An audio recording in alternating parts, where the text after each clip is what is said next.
How's it going, friends and family of the internet? Welcome to the Real AF TV podcast, the show about fishing and random takes from the land of 10,000 lakes. I'm one of your hosts, Josh LaBaw. And I am Tim Wagner, a host as well. I don't know, Host with the mostest. the host with the mostest sounds like an insult to you, though. I'm the host with the most. Josh is also here, and And we're started off with a bang. Yeah, and for sure, Josh is the host with the most. Josh actually hosts, and I just kind of go, "Yep, yep." That is not true. I was listening to the last episode. I was like, shit, I think I talked too much last episode. I felt like obligated to talk a lot. I don't know why. Was it? We have a podcast where we both talk. It'd be fucking weird if you didn't talk much and I did everything. Just like, oh God, can you stop already? It's my turn, bro. I want to talk. I'm hitting the mic with boogers on it today. I'll say this: neither of us are Bert Kreischer. God damn, dude! If you listen to the Two Bears One Cave, Bert talks over Tom constantly. Tom makes jokes about it. All the fans make jokes about it, and everybody is just like, when Bert is gone, everybody's like, "Oh, it's nice to hear Tom talk for a minute." Well, I hope that we make a good dynamic, because this episode we are going to talk about adaptive fishing, being adaptive fishermen. Yes. Adapting to what's going on and figuring it out. And that is definitely not my cup of tea. So that's how I hope. I'm going to ask a bunch of questions. Hopefully you got answers. And then in the second half, we're just going to talk. What? I was just saying, this one's all you. You get to take the Bert Kreischer lead, and you just go off the whole time, and I'll just sit here and try to say things, and you cut me off again. Like, oh, shit. I can do that. Okay, so fishing news. I got it from Outdoornews again. This place continues to come through all the time. The headline is, were those paddlefish worth the 70 G's?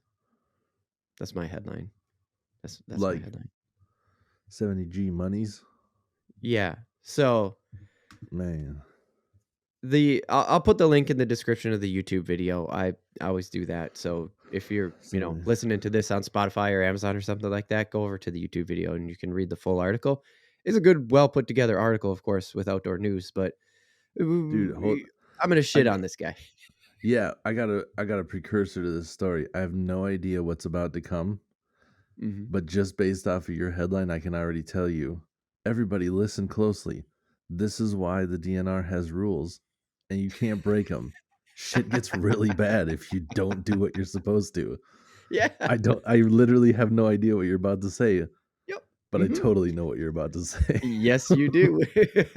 Which is exactly also why I'm going to just kind of shit on this dude a little bit, because that's 100% what this is. It's just, when I started reading the article, because it was just like, man, poaching some paddlefish. And I'm like, man, what the fuck? Because we talked a lot about the paddlefish in episode 34, I believe it was. Yeah. Let me just check my notes here. It was our dams episode. Yeah. In episode 34. Yep. So we talked a lot about him in there. So this sort of stuff gets my attention. And sure enough, as it's known as Operation Charlie, where the feds and the states come together to help bust poaching stuff like this. Yeah. And the Lacey Act is basically what this guy was found in violation of. Now, I didn't go and get the Lacey Act stuff. It's just like, hey, just know that that's what this is. So if you're curious about it, you can go look it up yourself. We're going to just get into it here. So a so-called commercial fisherman and known dickhead about town, Joseph R. I practice it. The known dickhead about town is Joseph R. Shishiger. Yeah. Shishiger. That's what it is. Damn it. I practiced it too and I blew it. From English, Indiana. What a dumbass name of a town. No, I'm kidding. I'm kidding, people of English, Indiana. It looks the way it got abbreviated was really dumb looking, but yeah. So this guy got 6 months, 60 months probation, 200 hours of community service, a $5,500 fine, and $65,000 in restitution to the Ohio DNR. Excuse me. Yeah, so that's where the 70, was that paddlefish worth 70 grand? So this guy was a commercial fisherman, and he Yeah. goes and he pulls 107 paddlefish from the Ohio River in Ohio with gill Yeah. nets, all of which is illegal. Everything about that sentence is illegal. Mm, Yeah. Your reaction. Just go to the video. I just, Go to the video on like YouTube. Tim's just shaking his head. like if anybody knows better, it's the commercial fisherman. Like you know all the rules, or at least you should. You can't just Yeah, get into that business. You can't. Who gets into any business without knowing their shit? Like that person probably knows how things work. That's how you start in that business. Because there's a bunch of when you're right. talking commercial fishing, you're doing it to sell it for food and stuff. For the Mhm. most part, there's probably some other things that you can do with it, but Right, for the most part, you're selling that stuff, and there's a lot of different things with the FDA that you got to like get cleared. So there's a lot of hoops and rules to jump, through hoops to jump through, yep. rules to follow, not to jump through rules or whatever I just said. No, I know what you But mean. it's like, what are you doing? And Seriously. why paddlefish? Did they say that? Like, did they say what he was doing with them? Yeah, yeah, so, he must have been a paddlefish. It didn't say this, but he must have been because he knew what to do with them, and he knew how to sell them. So he brought them back to Indiana. He crossed so he went through Kentucky from Yeah. Indiana into Ohio, poached in Ohio, came back into Indiana through 2 states. So he crossed state lines, which is how the feds got Right. involved, Yeah, right? exactly. So he crossed Yep. state lines with these fish, but he had to have known what he was doing with them because he was bringing them back to sell them in his shop. That's why I called him a commercial fisherman, because he had a shop. He was selling the paddlefish in. I guess their roe is really something people are into. So that's pretty dope. Oh, But they yeah. harvest them from the fish. It's not like they grab the fish and squeeze it out and put it back. So the fish is Right. like harvested, and they put him in, and this was hard for me to find, but he also sold them in bullets, is what they called it in the article. I was like, what the hell's a bullet? You have any idea what that is, Tim, off the top of your head? Just No, I'm assuming it's probably like are they talking about the roe still? no, this was the actual fish itself. So Oh. yeah, No, I've they never heard that it's term. That's weird. yeah, I never heard it either, and it took a decent little search to find it, and it's just the gutted fish without its tail and its head. So it's just like the torso. Oh, okay, that makes sense. Like just the Yeah. shape. Yeah. So Yep. just the Exactly. okay. Dude, Yep. that's crazy. Yeah. Who Dude, and that's then you got to be like like we an Asian market or something, right? If you're selling roe and oh, I don't paddlefish, know. that's not anything I've I seen don't know. on like a menu that I know of. I've never, Well, like maybe I don't know, maybe it's like a high end thing. It sounds like something you would get at a sushi restaurant, Like not right, trying the to roe. hate on the Mhm. Asian market. Like I'm just literally like I can't think of where else that would be sold. Because you Yeah, go yeah, to I love sushi and they have all the row of a flying fish and the right, eel and the octopus. You're like, I could totally see paddlefish on that right. menu, Oh, yeah. Yep, So, yeah. dude, 70, Yeah. 70 G's. Yep, yep. And, um there's only 2 places still that the article said there's only 2 places in the United States that still allow for commercial harvest of paddlefish, Okay. and so that's probably also why you don't see it anywhere, because most of the time they're protected, Right, or yeah. you know what I Yeah, mean? we talked about it that in the other We talked episode about it a as little bit. well. Yeah, yep. Yeah, And so there's only 2 places that are and I didn't it's, Indiana and Kentucky, but he did all okay. this in Ohio and went through those states, didn't have a license in Ohio, right? Like, all this shit. So, Right. in Indiana, it may be more common to see because they're the only 2 left or, that in Kentucky. They're the only 2 left that Yeah. even allow commercial fishing of paddlefish. So, Dude, I wonder if that was all in one time too, because that's like a decent operation. Like 150 fish that you're gill netting, so you're probably like setting up these nets in this 107. But river. anyways, Oh, what did you say? 107? 107, yeah. Still though, like I mean, you think those fish get pretty big. So you're talking Yeah. 107 fish. You probably Mhm. have like a refrigerated van, or you have like a Right. U-Haul with like 50 coolers or some shit. I don't know. Right, because they can get huge. They really Yeah. can. Yeah, And then yeah. like, dude, and then you're just, I'm gonna bring it back a couple of states. I know where to get these. Just everything. And like, so I don't know about the DNR's different uh rules in the different states and stuff, but you can get your boat confiscated for that. You can get everything confiscated. Like, so it's not just the 70 Mhm. G's. He probably lost his license to be a commercial Mhm. harvester and everything. Like, you just Yeah, yeah, completely yeah. ruined your life over this. It's not just Yeah, 70 grand. It's yeah. I mean, obviously you don't play by the rules anyways. You probably don't care much. There's probably some like, you're like the Right. mafia of the fish market. Just like, tell me what I can and can't do. I've been catching fish I'm not supposed to for years, you know? But now you Yeah, have it's everybody kinda what I watching you thought too. closer too. So Right, they're so just good waiting luck. for you to screw up again. Yeah. Yeah, You're about to yeah. get busted on tax evasion, sucker. You know?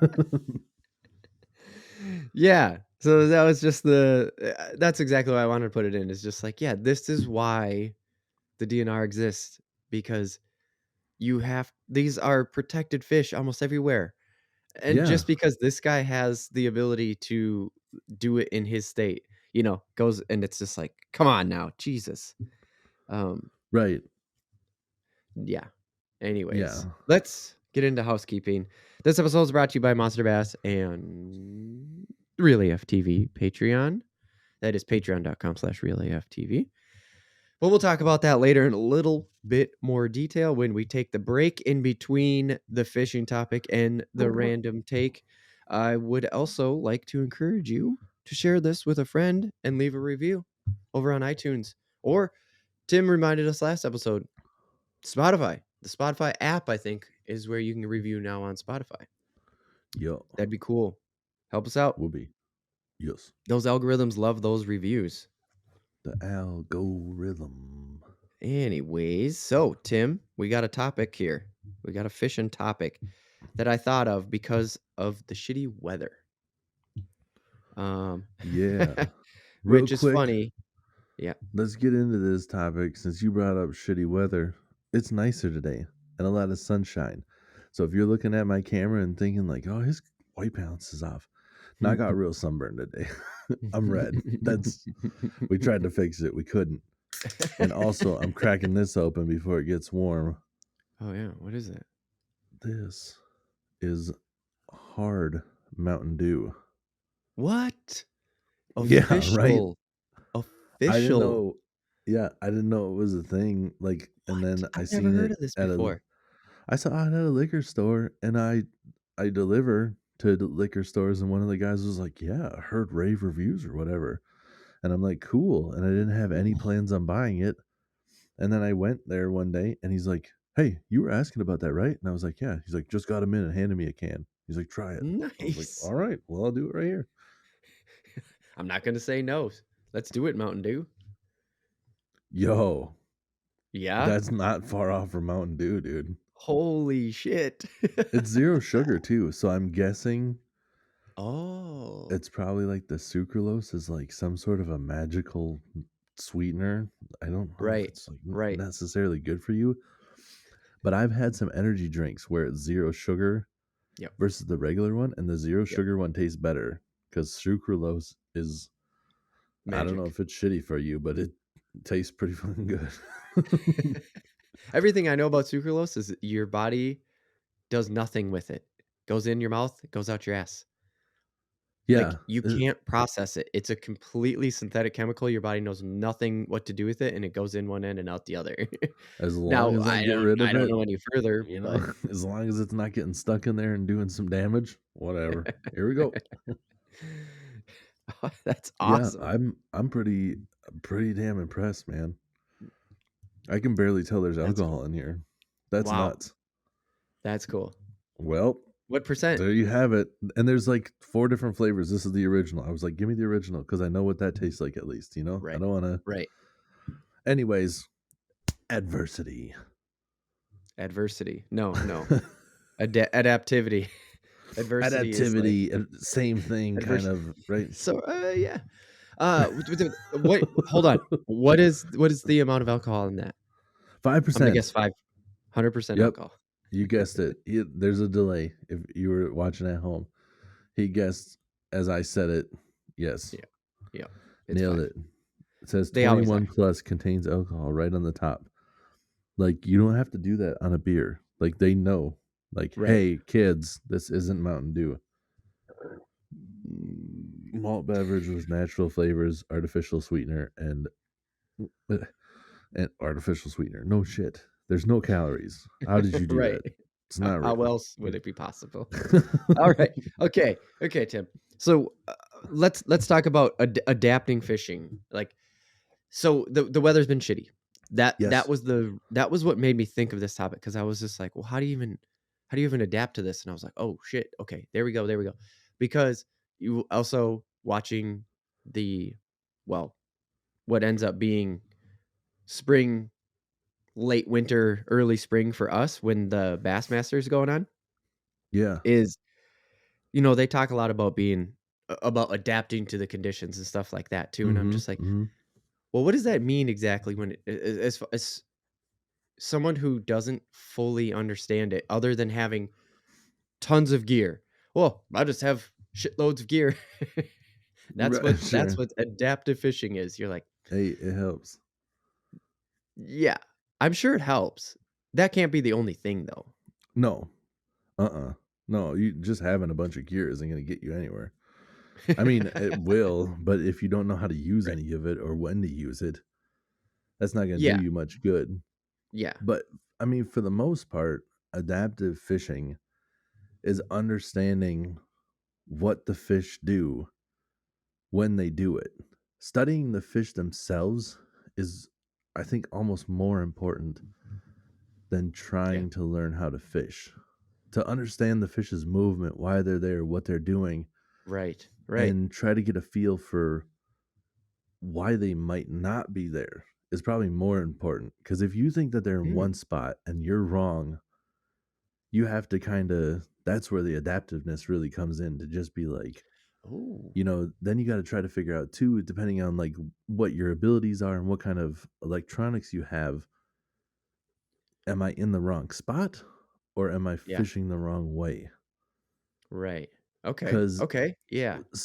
so, I mean, a big part of it is like the temperature and like the barometric pressure, which will Okay. change. Like if you're not familiar with the barometric pressure, anybody I'm sure has seen the news and you see the weatherman or the weather lady or whatever you want to say, the non-binary Weather weather person. person. That we But assume they are flesh and bone. yes, I don't I know. would Maybe it's I an AI think hologram. maybe it is. That's they just all of a sudden they're just like about to lift their hand and they're just like to the side of the screen and everything's lined up perfect and you're just like, oh no, are we in the Matrix? I don't know. Anyways, this Mountain Dew's going in my head.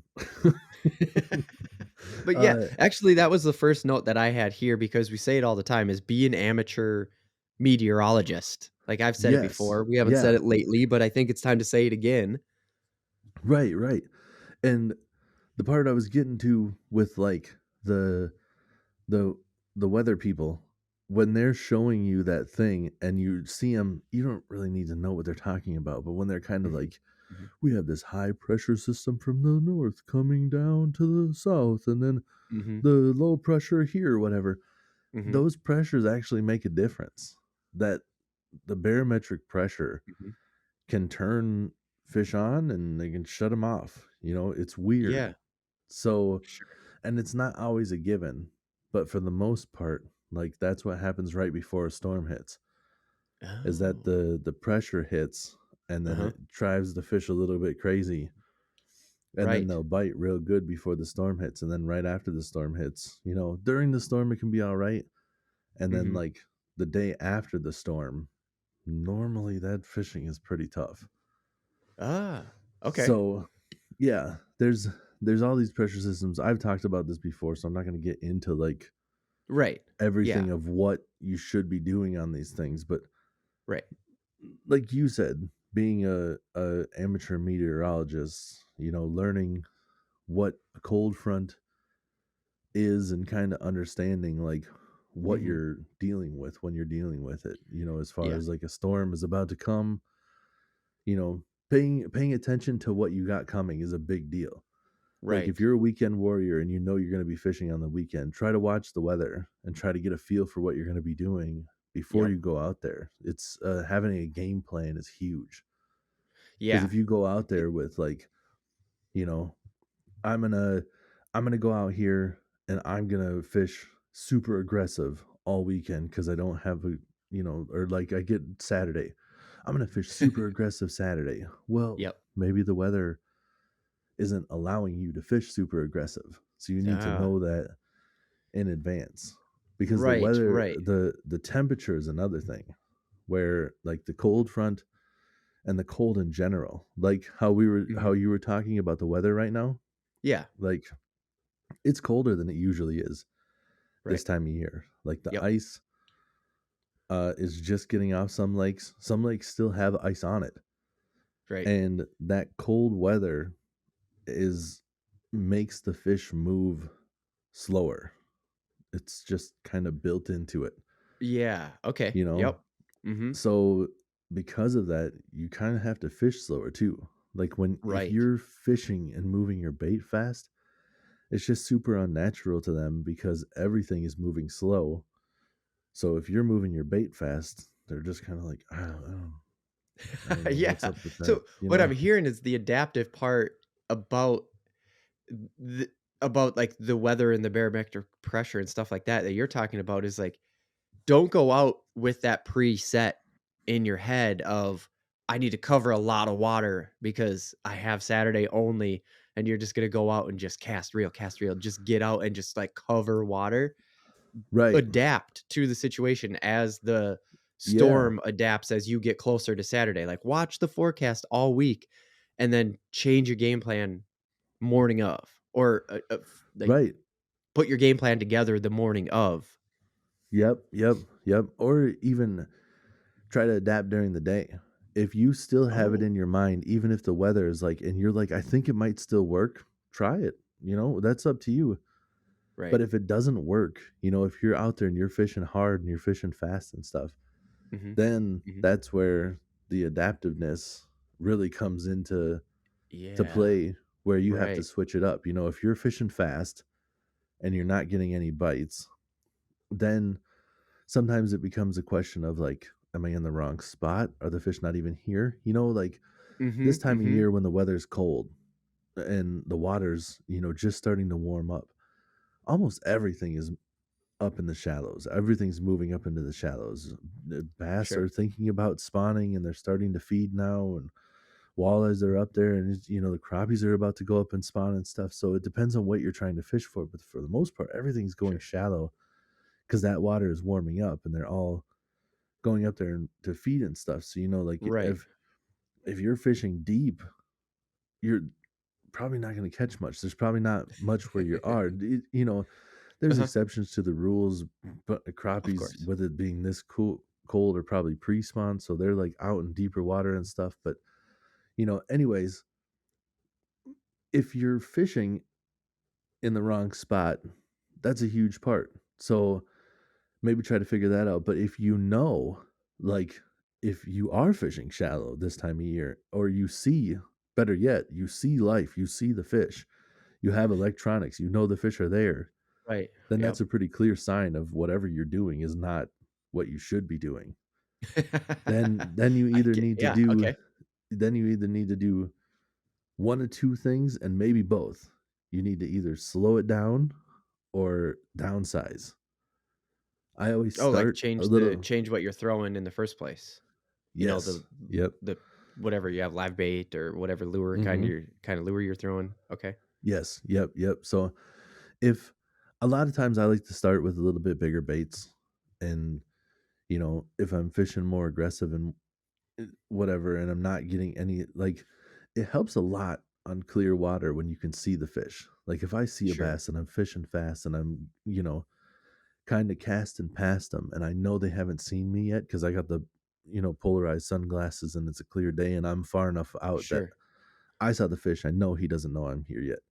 Right. And I cast past it and I'm moving it fast and he doesn't want anything to do with it because it was moving fast, or he, like, kinda turned towards it to be like, "What was that?" but didn't really chase it. Yeah. Then you're like, "Okay, w probably too fast, or was I, too big of a lure?" And then you downsize, and Mhm. most of the time, from my experience, is you just gotta slow it down. If Sure. I'm trying to fish aggressive and nothing's giving me the time of day, then I slow it down, and slowing it down works. It's my Yeah. favorite. I love fishing slow when I know where the fish are. Fishing Sure. slow when you're not sure, that can be kinda tedious and stuff, but when you know where the fish Yeah. are, it's Yeah. it can be fun. Sure, sure, yeah, that makes I mean, that makes a lot of sense, again, back to the aggressive thing, right? Like, covering a lot of water, it may feel productive, but in the end, it may not be, so don't get set in it, I think is, like, one of the bigger things you're saying right now is, Right. like, the best way to Yep. be an adaptive fisherman or, like, the best way to catch fish is being adaptive and don't get stuck with an idea in your head because that's probably gonna get you stuck, like, just Right. it's gonna get you stuck in a rut more likely. Yeah. And, uh, also, like, if you are fishing aggressive, talking about those changing the baits, it might not even be a size thing, it might be a bait altogether.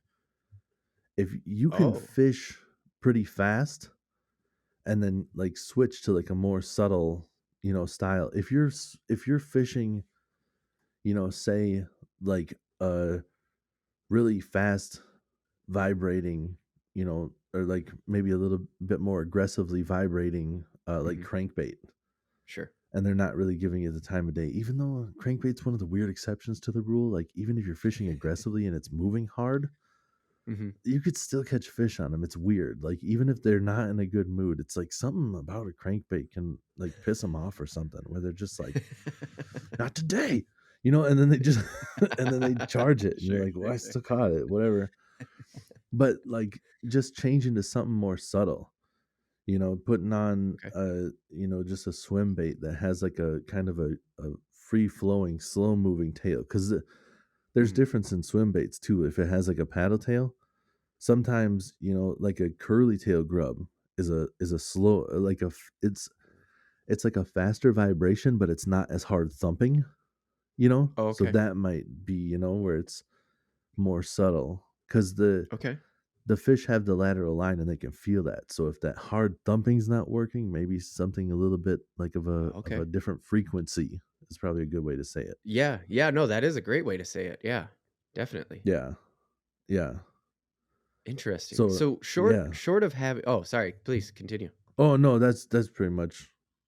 Oh, okay. Go Yeah, ahead. because what I was gonna say is, obviously, you can see it with the pros, and Yep. they're sponsored, and they've been doing this for how many years? They have years of gear and stuff on the floor of the boat, and you can see that it's just like stacked to gear. That's and then they'll change to whatever they see in the conditions. And we already sort of talked about we got to the conditions, right? We can get into it a little bit more, but my question is without having a huge tackle box, what is being prepared to adapt look like to you? Does that make sense? Yeah, yeah, yeah. So I would say just obviously one bait's probably not going to get it done. You know, a Mhm, spinner bait is a pretty versatile tool because you can, mhm, depending on the blades and stuff, you can burn it fast. You can cover a lot of water with it. You can mhm. slow it down and fish it slow, you know, depending on the blade size and stuff. Okay, You can kind of let it fall and stuff. It's the same thing with like a lipless crankbait. You know, you okay. can burn it real fast because it just vibrates. You can slow it down. They use them ice fishing, man. You can just vertical jig them. Oh, So there right. are, yeah, you can slow them down. You can make stuff like that, but I would say like just try to really get your speed down. Um, if you have something that's a little bit more aggressive, and then something Mhm, where you can slow down. Like if I had like a crankbait on one rod, even if you only had one rod, if I had a crankbait and then yep, something like a weightless fluke, or even if I did, mhm, that's an easy one where it's a weightless fluke, mhm. which is basically like a minnow shaped soft plastic, and Okay, then the hooks, to use those, and then the weight. yep. Weights are something that's super versatile where you can just be like, you can take it off or you can put it on, and they're two different baits. It's super easy to Oh, switch that up. sh And yeah, I never so thought that about same, that. yeah, Makes so so that much same sense. With bait, just a weight, you've got 2 separate setups. With just yeah, 1 weight, yeah, you've and a created weightless 2. fluke, yeah, it's hard to explain it to like a listener, but a weightless setup on a fluke is going to be very slow moving. You kind of like pop it and then it'll just kind of like fall, because there's no weight. It's just a hook. So, and Mhm, depending on the bait you choose, the fluke you choose, some of them are more buoyant than other. So you just kind of like mhm. pop it and then you let it die and it'll fall. And a lot of times they'll hit on that fall. Well, if you have that weight, you pop it and it goes down fast. So it's like that Okay. same bait, but you're fishing it more aggressively. So Oh, that kind again to of, the speed thing that you're talking about at the start of this topic, but it's yeah, just a yeah, different way of achieving speed. exactly. Yep. Yeah. Cause that same Nice. bait, they might want to eat that fish, but it's moving too slow or it's moving too fast. You find Mhm. that right speed and the right cadence, you Sure. could kill it. And sometimes it's only going to work that perfect amount because the pressure and whatever's all lining up, where you only have that window for like an hour and Oh, wow. everything's killing it. I And all of a sudden I That can't was get them not to something bite. Yeah. And you're just wow. like, what the fuck, dude? This was just working. And that's one of those things where you just have to, being adaptive too is not being like married to what you're doing. Like, Mhm, this mhm. was working. I don't know why it's working now, but I Mhm. can't keep doing this because it's not working. Yeah, yeah. So you have to change it. But yeah, like I'd say try to get something that you can fish a little bit faster, something that you can slow down, like a worm. I used the example of a fluke, but you can use a worm. They have like the ribbon tail Like worms. oh, okay, Uh, yeah. those are a little bit harder to fish weightless because of the fall rate and whatever, but that's a But whole if you nother have the thing. weight already, right? I mean, so far you've Right. really said, like what'd you say? A crank, a lipless I think you said, like, a lipless crank, a fluke, a Yeah, weight. like a Like, lipless so far, crankbait it's not a or ton of stuff. right, yeah, a lipless crankbait or like a spinner bait. And obviously there's differences in spinner bait qualities and stuff, but you can go Of they course. have dollar spinner baits at Walmart and they Really? work. They're not bad. There's just way higher quality, way better bearings and stuff. They might not last you as long is a big part Mhm, of it because they're made mhm. with like shittier quality components.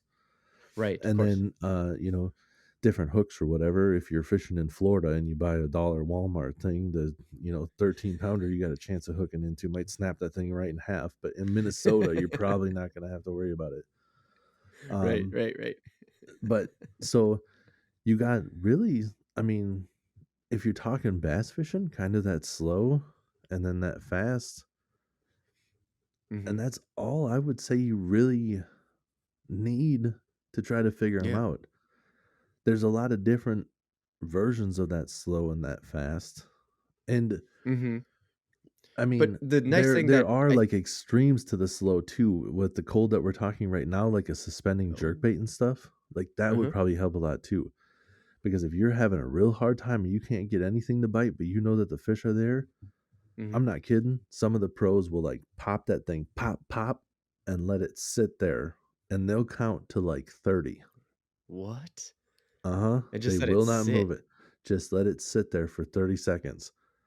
Because that Jeez. fish just suspending there, sitting there is like that smallmouth that's waiting there is like, I'm not interested. I'm not gonna eat it.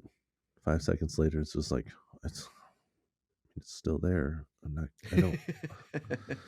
And then like 20 seconds goes by and it's just like, I mean, it's almost stupid not to eat it at this point. It's a free meal. You know? It's like something like that is going on in their heads and it works. Right. That's so funny. I love it. I love the fact I love that thought. Just that the fish is like, I mean, if you're gonna make it that easy, I guess I'm just gonna go Right. do it. Yeah, I mean, this he's clearly whatever's wrong with that guy, he's not gonna make it anyways. I mean, I wasn't feeling like murder today, but I'm doing him a favor, I suppose. So Right, right. Putting it out of its misery. So that's that's how this is gonna work. I'm a good guy. And I so yeah, you're talking about bass. I guess some of that could probably apply to walleyes. I'm guessing too, or pike. Those more Oh yeah, I mean, walleyes are even like more those of an predators. extreme. It's like the Oh, okay. same thing where like you might have to downsize to crazy amounts. Like sometimes when you go fish, when you go in the bait store and you're like looking through all the terminal tackle and you see the hooks and all the weights and stuff and you see the really tiny hooks, Hmm. those a lot of times aren't for panfish. Those are walleyes because they're like, oh yeah, Oh. you gotta really make everything natural and not spook them and stuff on certain days.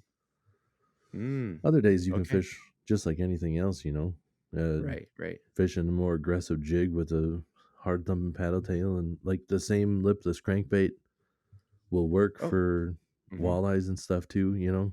Sure. Those the weightless flukes not so much.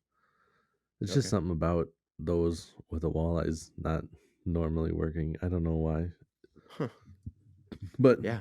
I don't know yeah, either. it's a lot of the same stuff.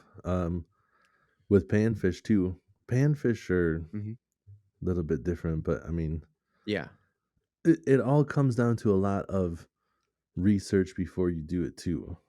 Again, you know, we've Yeah. talked about other things on, you know, other uh types of Episodes. fishing and stuff on different episodes, but Hmm. it's a lot about learning what those fish do and why they do it. And if they're Right. doing one thing and you're not getting them to bite, what might get them to bite? Try to figure Oh. that out. Cuz Yeah. I'm I. telling you, adaptive fishing, having to be an adaptive fisherman and do this stuff, it's Yeah. almost better than having a good day.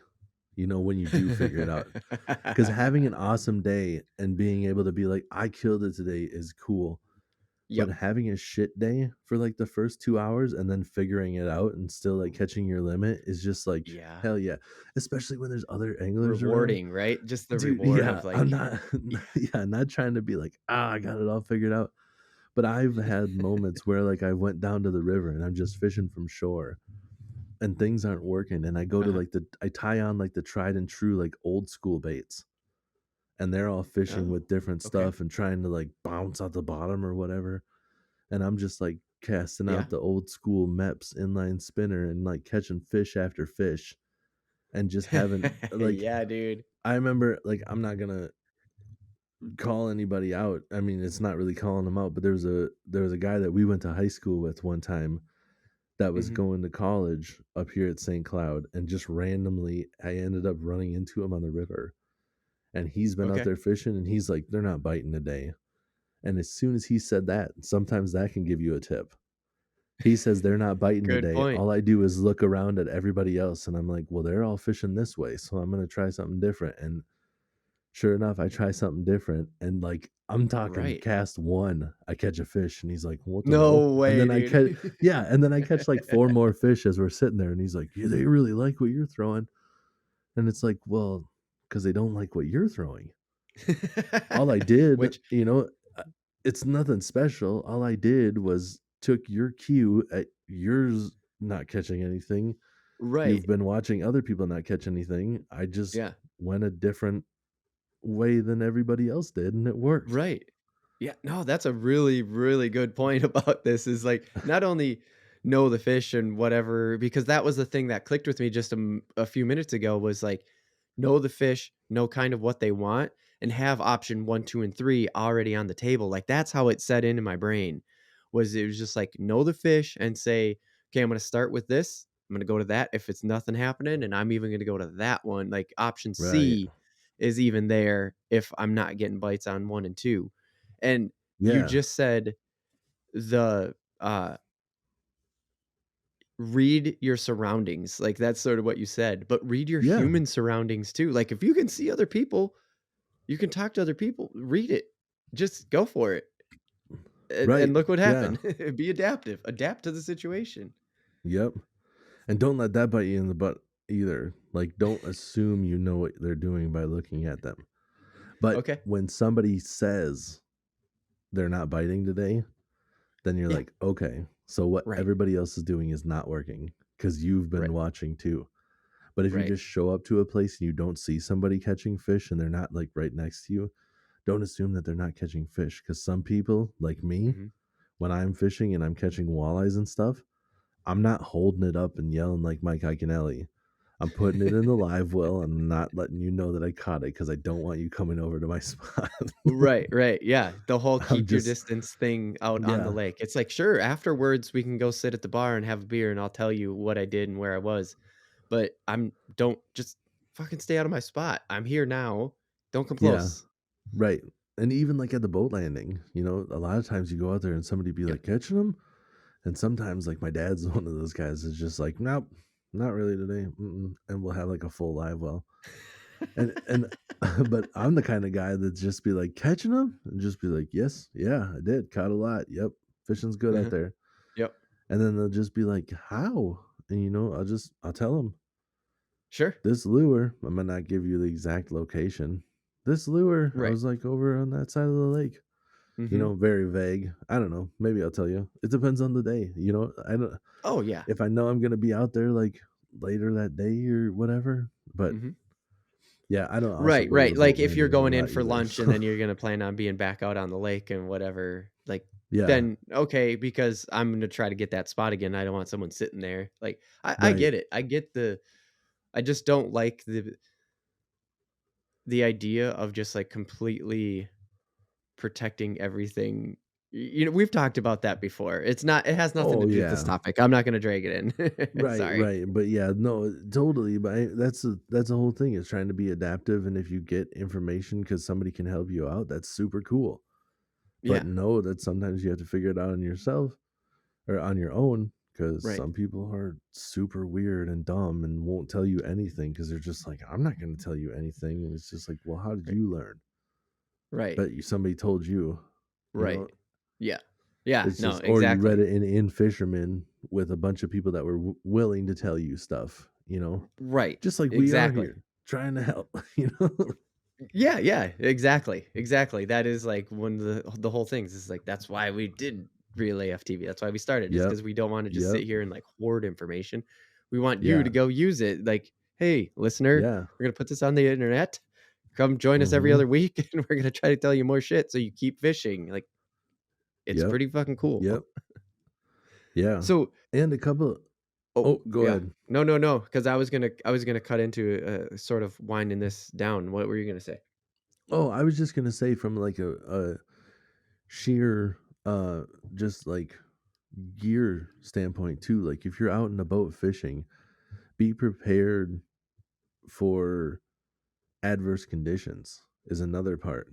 Like not just the cold or Mm, whatever. Like yeah. if you don't have enough layers, I can't tell you the amount of times where I've heard that it's supposed to be a nice weekend. Mhm. So I only bring a sweatshirt, and then I'm waking up in the morning, it's like 40 degrees, and I'm like, I really wish that I would have bought more because driving across the lake, sitting in one spot when it's 40 and cloudy and there's no sun, you're like, a sweatshirt, I guess, is okay. But when you Right. drive across the lake, you're just like, oh, I really wish I would have brought Should have more had a gear. hat and some gloves. This is fucking Hmm. freezing. Yeah, there's been some times where it's, you just wish that you would have been like, I should bring this just in case, Yep. and Yep. instead you're just out there freezing, but you go through it. But man, I tell you, it make your day a lot better. And with the Right. wind too, the wind will cut right through you. But like with your boat too, they make like drift socks and stuff. Like if you know what you plan on Oh, fishing, say, yeah. you know, if you're fishing for walleye and you know that the time of year and what you're doing, Mhm. and even bass, it can happen where they're like up on the flats. So the flat is like, it'll be like a big area of like one depth, and that's where they're at. They'll be like up on the top, just kind of Okay, roaming the yeah, like a flats. They won't shelf, be in one right? spot. So yeah, exactly. And you're trying to cover more water and stuff.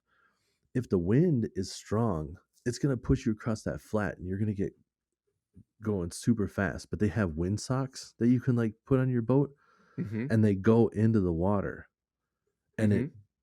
like increases the drag like crazy on your, Oh, like, so it slows you down because you're just not a boat being pushed across the top of the water. right. The wind is trying to push you with this sock that you're dragging through Right, the right, and it's water as not an well. anchor where you're, like, pivoting around it, it's literally just a like a drag mechanism, I guess, yeah, like, you said it the Exactly. best it Yep. could be said. Yeah, it's like a parachute for the water. Yeah, yeah, Yeah, that's perfect. yeah. Yeah, and it's just slowing you down.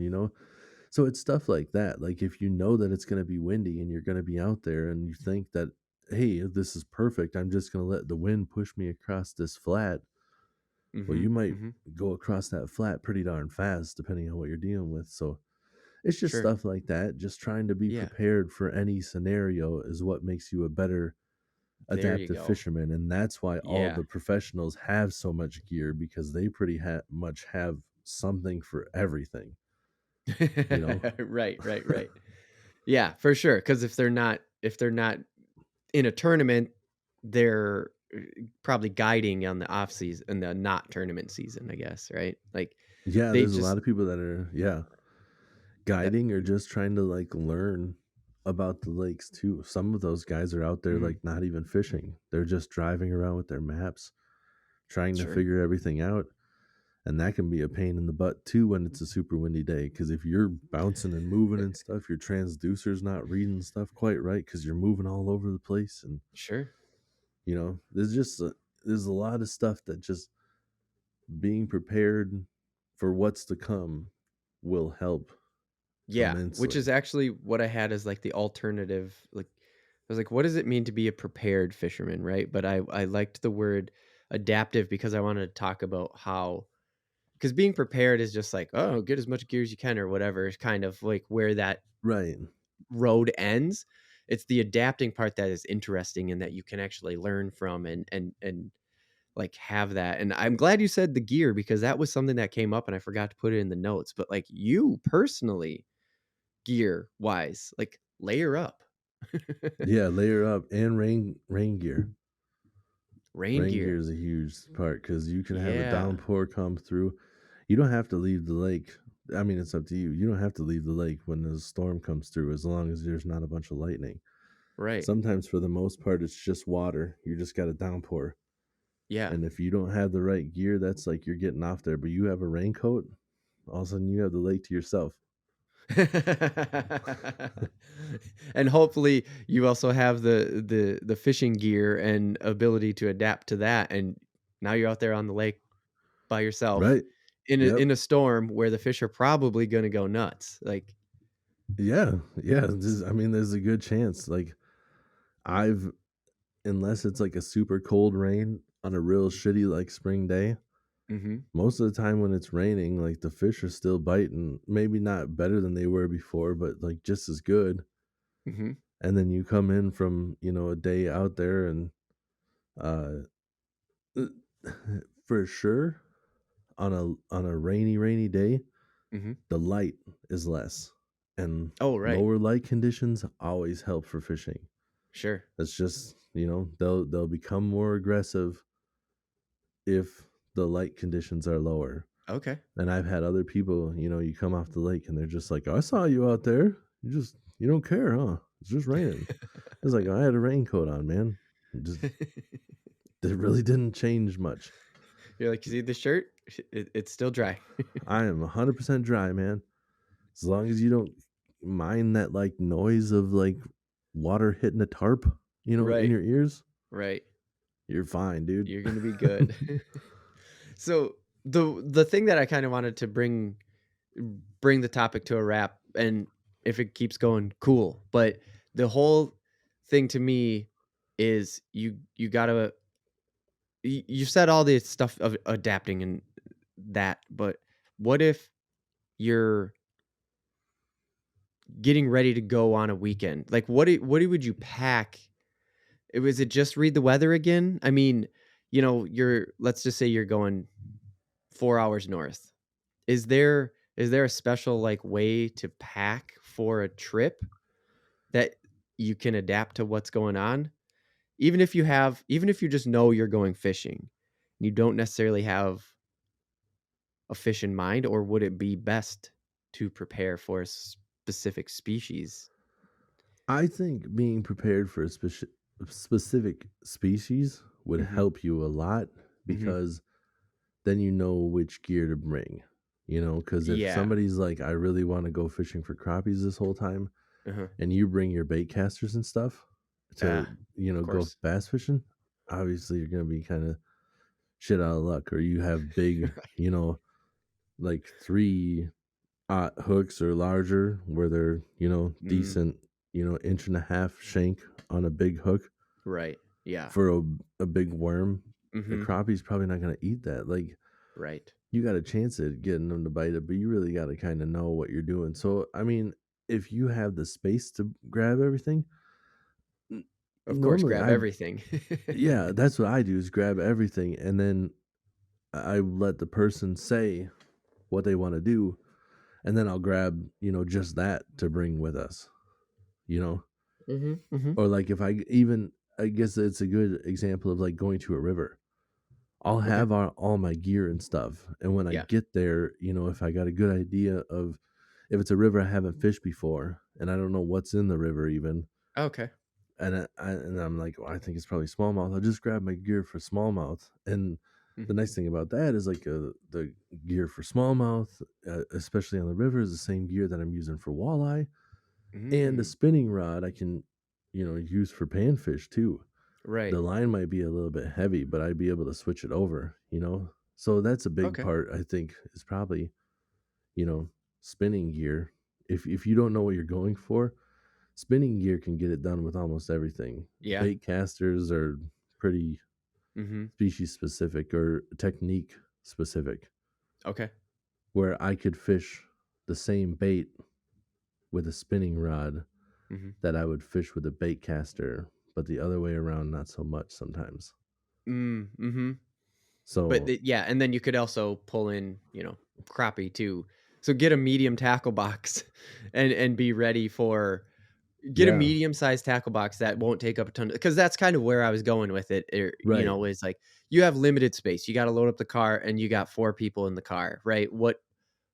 What do you Yeah, do? And I yeah, think you said it, sort of be prepared to catch something, right. but if you wanna catch everything, Yeah, and for spinner's sure, super versatile. Start right. first. Yes, exactly. The spinning reel is super versatile, but really do your best to try to figure out what you or whoever you're fishing with are trying to catch, Mhm. because Yeah. having live bait is a fantastic tool if you're trying to have, like a fish fry. I wouldn't Ah. suggest using live bait just to catch and release, just to catch stuff because Mhm. with live bait, it's a real fish. They're liable to swallow it because when they eat it, they know that it's not fake. They're not going to spit it back out. They're going to swallow it because they know Ah, it's a real fish. right. So you can do a lot of damage to a fish fishing live bait if you're just trying to throw it back. So Gotcha. I wouldn't suggest that.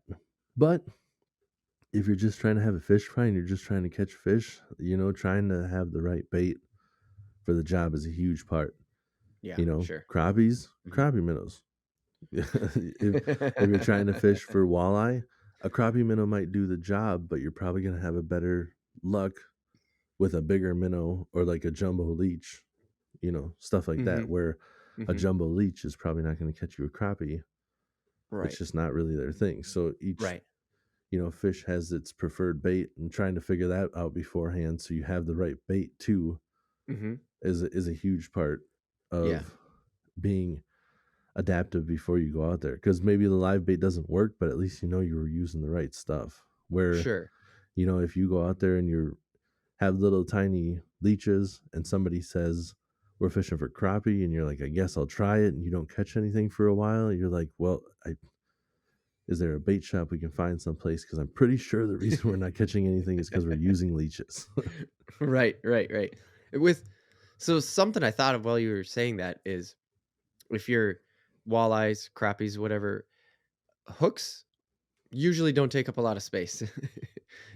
Right. Cranks, spinners, things like this, they take up a lot of space in a tackle box, and wherever they are, they take up a lot of space. But would you be able to pack in the same hooks, or could you even reuse the same hook with just a different live bait if you were going for fish fry and you were like, Oh yeah. walleyes today, crappie tomorrow?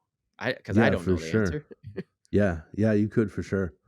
Yeah, sweet. There's different styles of hooks, so there's different shapes and stuff. So different hooks excel at different ways of fishing. Sure, of But course. for sure, when you're using live bait, um, the different the smaller hooks can definitely. I Yeah. use the same hooks when I'm bobber fishing, whether it's a leech Okay. or a crappie minnow, Uh-huh. because that's the panfish let you get away with stuff a little bit Sure, better. sure. So you don't have to finesse them like you do with the walleye sometimes. Okay. But especially like when a crappie is spawning, they're they're not bright fish, man. They just sit there, like you can watch them. They'll just like swim up and kind of stare at your minnow and then just like suck it in. Sometimes spit it back out. They don't Okay. even seem to be hungry.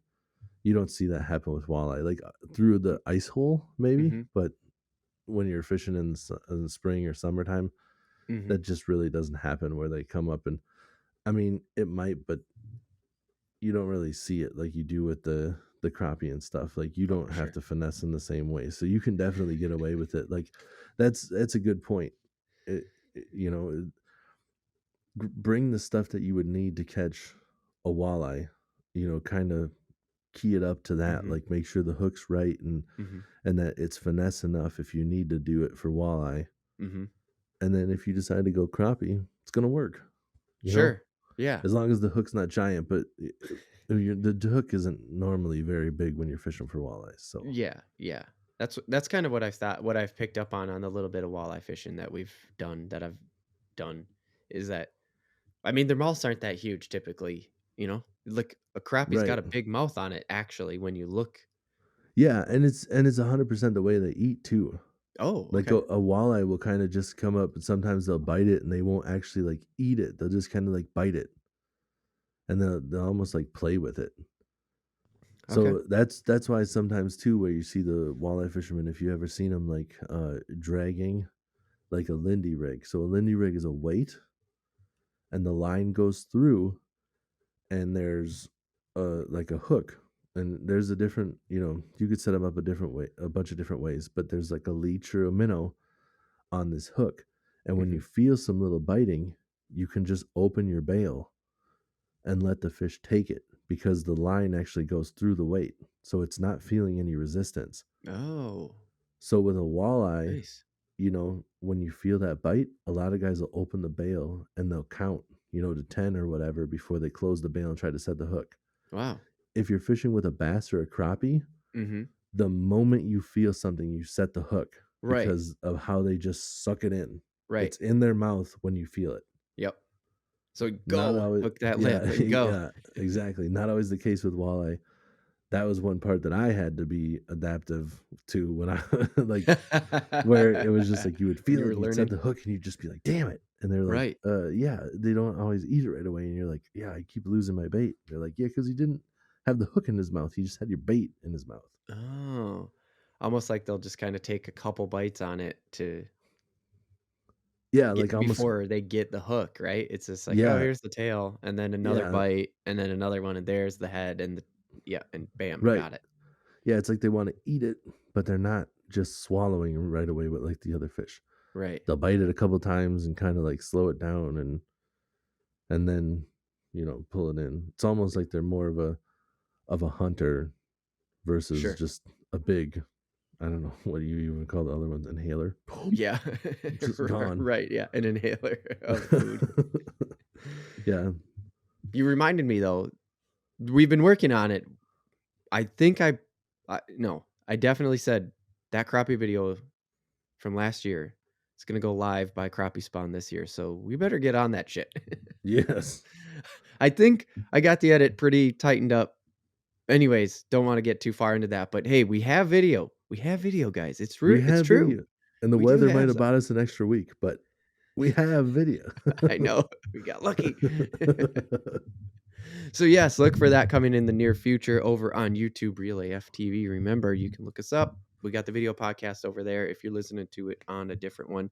But that was not where I wanted to go with this. I didn't want to rant off on like, hey, here's a plug. But I just when you talked about the crappies, it just made Yeah. me, oh yeah, because I've been editing the crappie footage and it's pretty Oh, dude, crazy. totally get it. Yeah. So yeah, it was the whole mouth thing because some like you hold them like bass almost. It's like, oh Oh, for shit, sure. Yep. yeah, Yeah. S- Yeah, you'd lip them just like a bath. You lip them just like a bath. No, you you hold them up just like a bass because they have a very similar mouth. yeah, yeah, Yeah, where the crappie almost has like more of an underbite though. Like the bottom sure, lip comes over the yep, front yeah, top like lip a a little bit bulldog, more. bulldog style. Yeah, looks like them. What is it, meeker? Yeah. Meep meep. No, Or the- he does. That's freaking Roadrunner. What the fuck was I? yeah, me. He does. He does just kind of beep though, like you, yeah, Yeah, it or just whatever. starts. It's kind of slow and then starts up.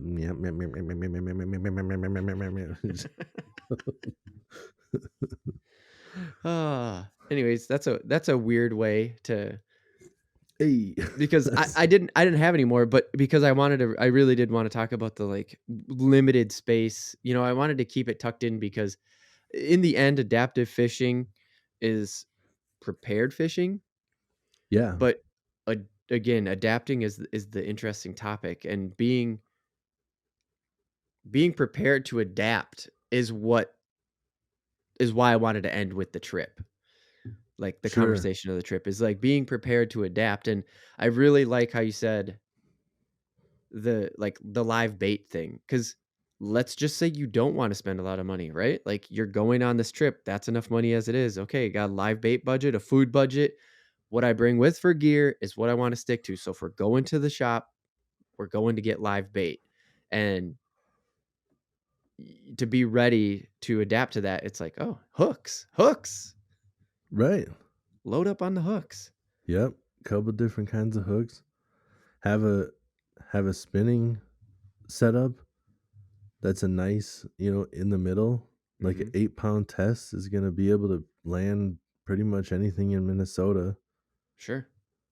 And if you end up hooking into a muskie on accident, that's just what it is. But set your drag properly. And I landed a 50-inch muskie on 8 pound test with no leader. It can be done. Jeez. It happens. And that was with the tiny little hook for walleye fishing and stuff too. So yeah, spinning setup, have something you can fish a little faster, have something you can fish slower, Hell yeah. and then have hooks and bobbers for live bait. And that'll pretty much be able to set you up for anything. And then it's fine tuning it and tweaking it from there if you Hmm. want to get more serious about it. Right. Kick ass. Well, hell yeah, Yeah. man. I hope somebody finds real good value in this because I know I did. I ask these questions or like I come up with these ideas because like I don't really know. Yeah, I've been Yeah, walleye fishing. I've been walleye fishing with you, but it's just like this is the opportunity to sit down and think more in depth about it, you right. know, Yep. and actually kind of learn it. So cool. Leave a comment, guys, if you did find this, and then share it with somebody who doesn't know about this sort of stuff, but is like really wanting to get into it because that's what we're all about. I hate to end on those sort of notes, but it's just what's coming to my head right now because having those conversations with those people in the comments of the YouTube video would be something that would happen. If you went over to YouTube and asked the questions in the comments, we would definitely continue the conversation there. And that's Oh why yeah. I'm ending the topic on that note. So with that, Tim, let's just get into some baseball. I just want to talk about baseball. All right. I'm not a I'm not a huge baseball fan by any means. Yeah, I'm not at all, but let's talk about baseball. All right. That's a nice cliffhanger. Into the break. Monster Bass is a subscription box. Sort of. Box, bag, I don't know. But we're going to get into it because you can help support the Real AF TV podcast by going to realaf.tv/monsterbass. That'll shoot you over to the Monster Bass website and it'll let them know that we from the Real AF TV podcast sent you. And I just thought that this was the perfect time to have this ad with the topic that we were just talking about, adaptive fishing. And it was sort of like have gear. Have Yes, the right gear. for And sure. Tim, does Monster Bass not help you have the right gear? Monster Bass does help you have the right gear. They set you up perfectly because they set you up with stuff that makes sense to where you live. They're not giving you stuff that's too big for your lakes and stuff that you're fishing on. They're setting you up with the right gear, and they're setting you up with the terminal tackle, which is the bait or the hooks and the weights and stuff to use these baits as well. If they're setting you up with a soft plastic worm, they're giving you the hooks and worms to use that stuff. Nice. So they're setting you up, and they're giving you very versatile equipment, Yeah. and they're giving you very poignant. Is that even the right word? I don't know. I think it might be. I like it though. Keep going. I feel like that's the right word.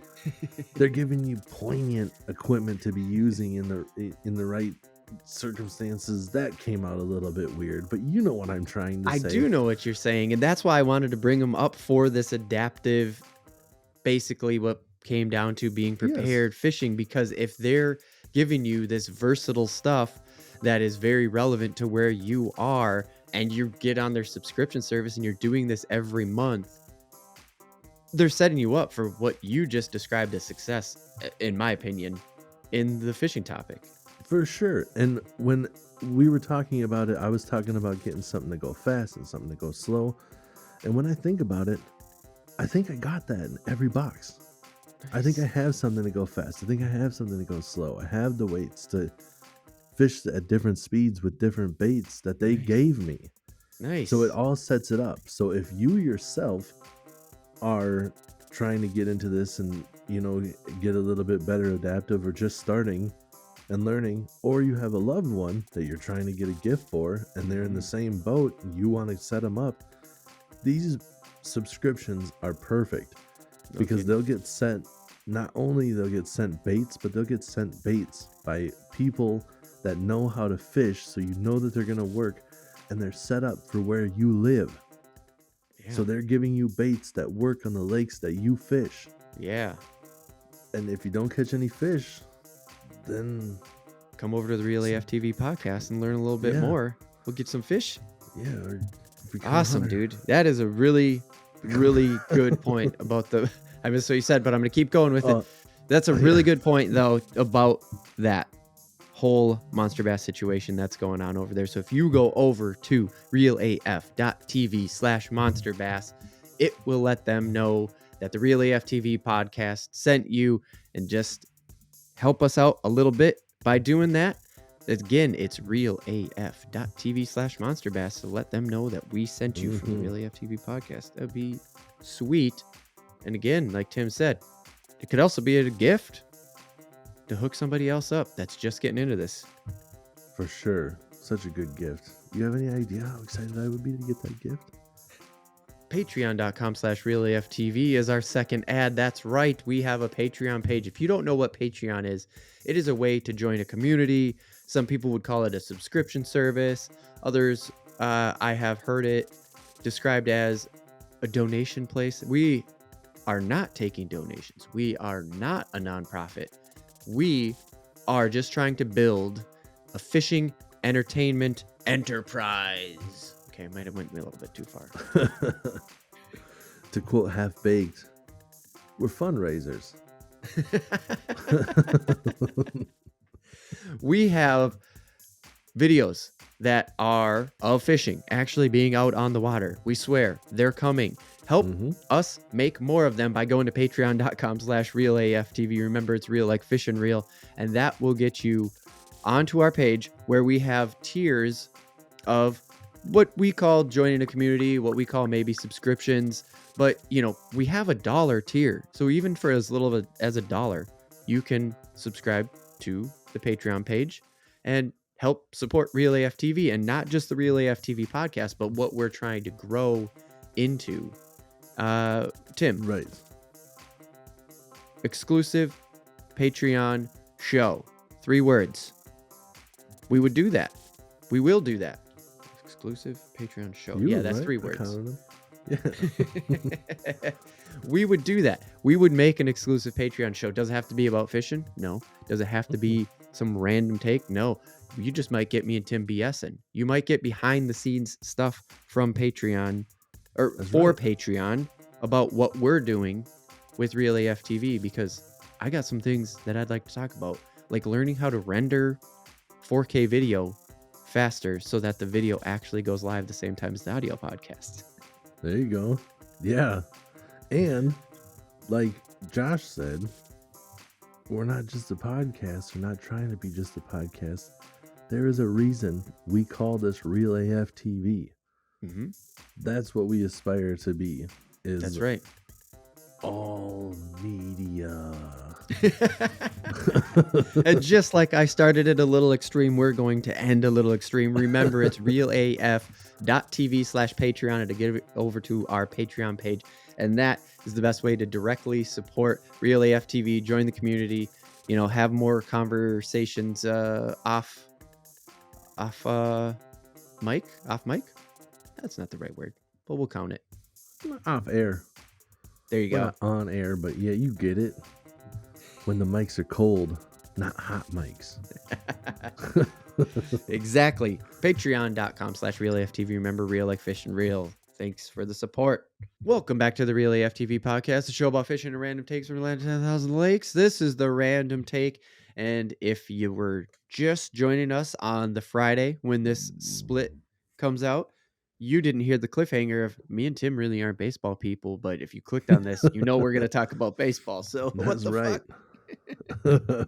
We can do it. Which is actually part of this whole thing, is if you've listened to our backlog, you're probably going to hear some overlap, because I bring up baseball a decent amount. I think from everything we've talked about so far, and the years we've been friends, is I'm the bigger baseball fan, but I still wouldn't call myself a baseball fan. Right. So. Yeah, I get it. Okay, yeah, we're like I totally get it, because there's stuff that I like more than you, and I know more about, and there's no way I would say like I'm just a fan of it, like it's my favorite. I just know more about it, you know? So I totally get it. Okay. Because when those words were coming out of my mouth, I was like, I think I sound crazy right now. No, I totally get it, because it's like, it's just, like between the two of us, I probably know more country songs than you do. Right. I don't like country. Right. For sure. Great point. Because so to go right into baseball is like, I've been hankering some baseball and some beer. I got my beer out. We're going to talk baseball. Like, I've been really hankering it, because I do like baseball, but baseball fans are fans, dude. Like, Yeah. Right? Okay. Yeah, I totally know what you're talking about because some of the people that like baseball, where I'll run into them, it's like the first thing out of their mouth. Yep. "How Yep. about those Twinkies?" And I'm just like, the cream filling's alright." You know? I prefer the original banana cream filling to the new modern, white Right. traditional whipped cream sort of thing, but, Yeah, and for and those they're of you like, not following along with this joke, Twinkies is a nickname for the Twins because 'cause we're from Minnesota, "Good and that's save, what you Tim." hear people saying to you, and you're just like, Yeah, the baseball." and you're like, "Oh, yeah, bats are Yeah, hot. Bats are real hot." You just say yeah, something that you saw on the headline, and you move on. exactly, right? Because most of the time it comes down to, like, weather with them. Ah, How about sure. them Twins playing out here in this crap weather? You're just Yep. like, "I know it's been cold, right? It's just crazy." Yep, and you can hang in there with that conversation, and that's Oh, about it. and I know that they make a lot of money, so that's always my go-to too. They're like, "Oh, Sure. I wouldn't wanna play in this weather." And I just say, "I would for that kind of money." And they go, "You got that right." And it's all like, we're best friends, and I don't know anything about Yep, baseball. yep, and you totally just BS that whole entire conversation, Right. which is why I wouldn't call myself a fan because I'm right there with you. Like, when you get the people who are just like, and I'm gonna use an old reference, but they're like, "How about Kirby? He's only hitting 128 this season so far. This time last year, he was at a 280." You're like, See, that clearly you know what's going on more than I do because I couldn't even fake my way through that shit. Like you couldn't even just improv what I just did. exactly. Gotcha, Yeah, gotcha, yeah. it's like I understand I played, like, pee-wee baseball and whatever, so I understand 100%, like, what the positions are called and how the game works and everything like that, Sure. Mhm, but the mhm. stats is all that people talk to you when they come up to you about, Yes. and when they start dropping stats, I'm just like, Yes. "Yeah," or they start dropping names of I barely know the people on our team, Right. and they start talking about the other people on Mhm, different teams, mhm. and I don't know, like, I just know, like, pop culture clips. Yep, They'll yep, just, like, say yep. some, like, Japanese dude's last name, and I'm like, "Is that the guy who was talking about eating bananas because monkeys never get cramps, but when he tried to say cramps, it sounded like he kept saying crap?" So he kept saying, "I eat 2 bananas, monkeys never crap."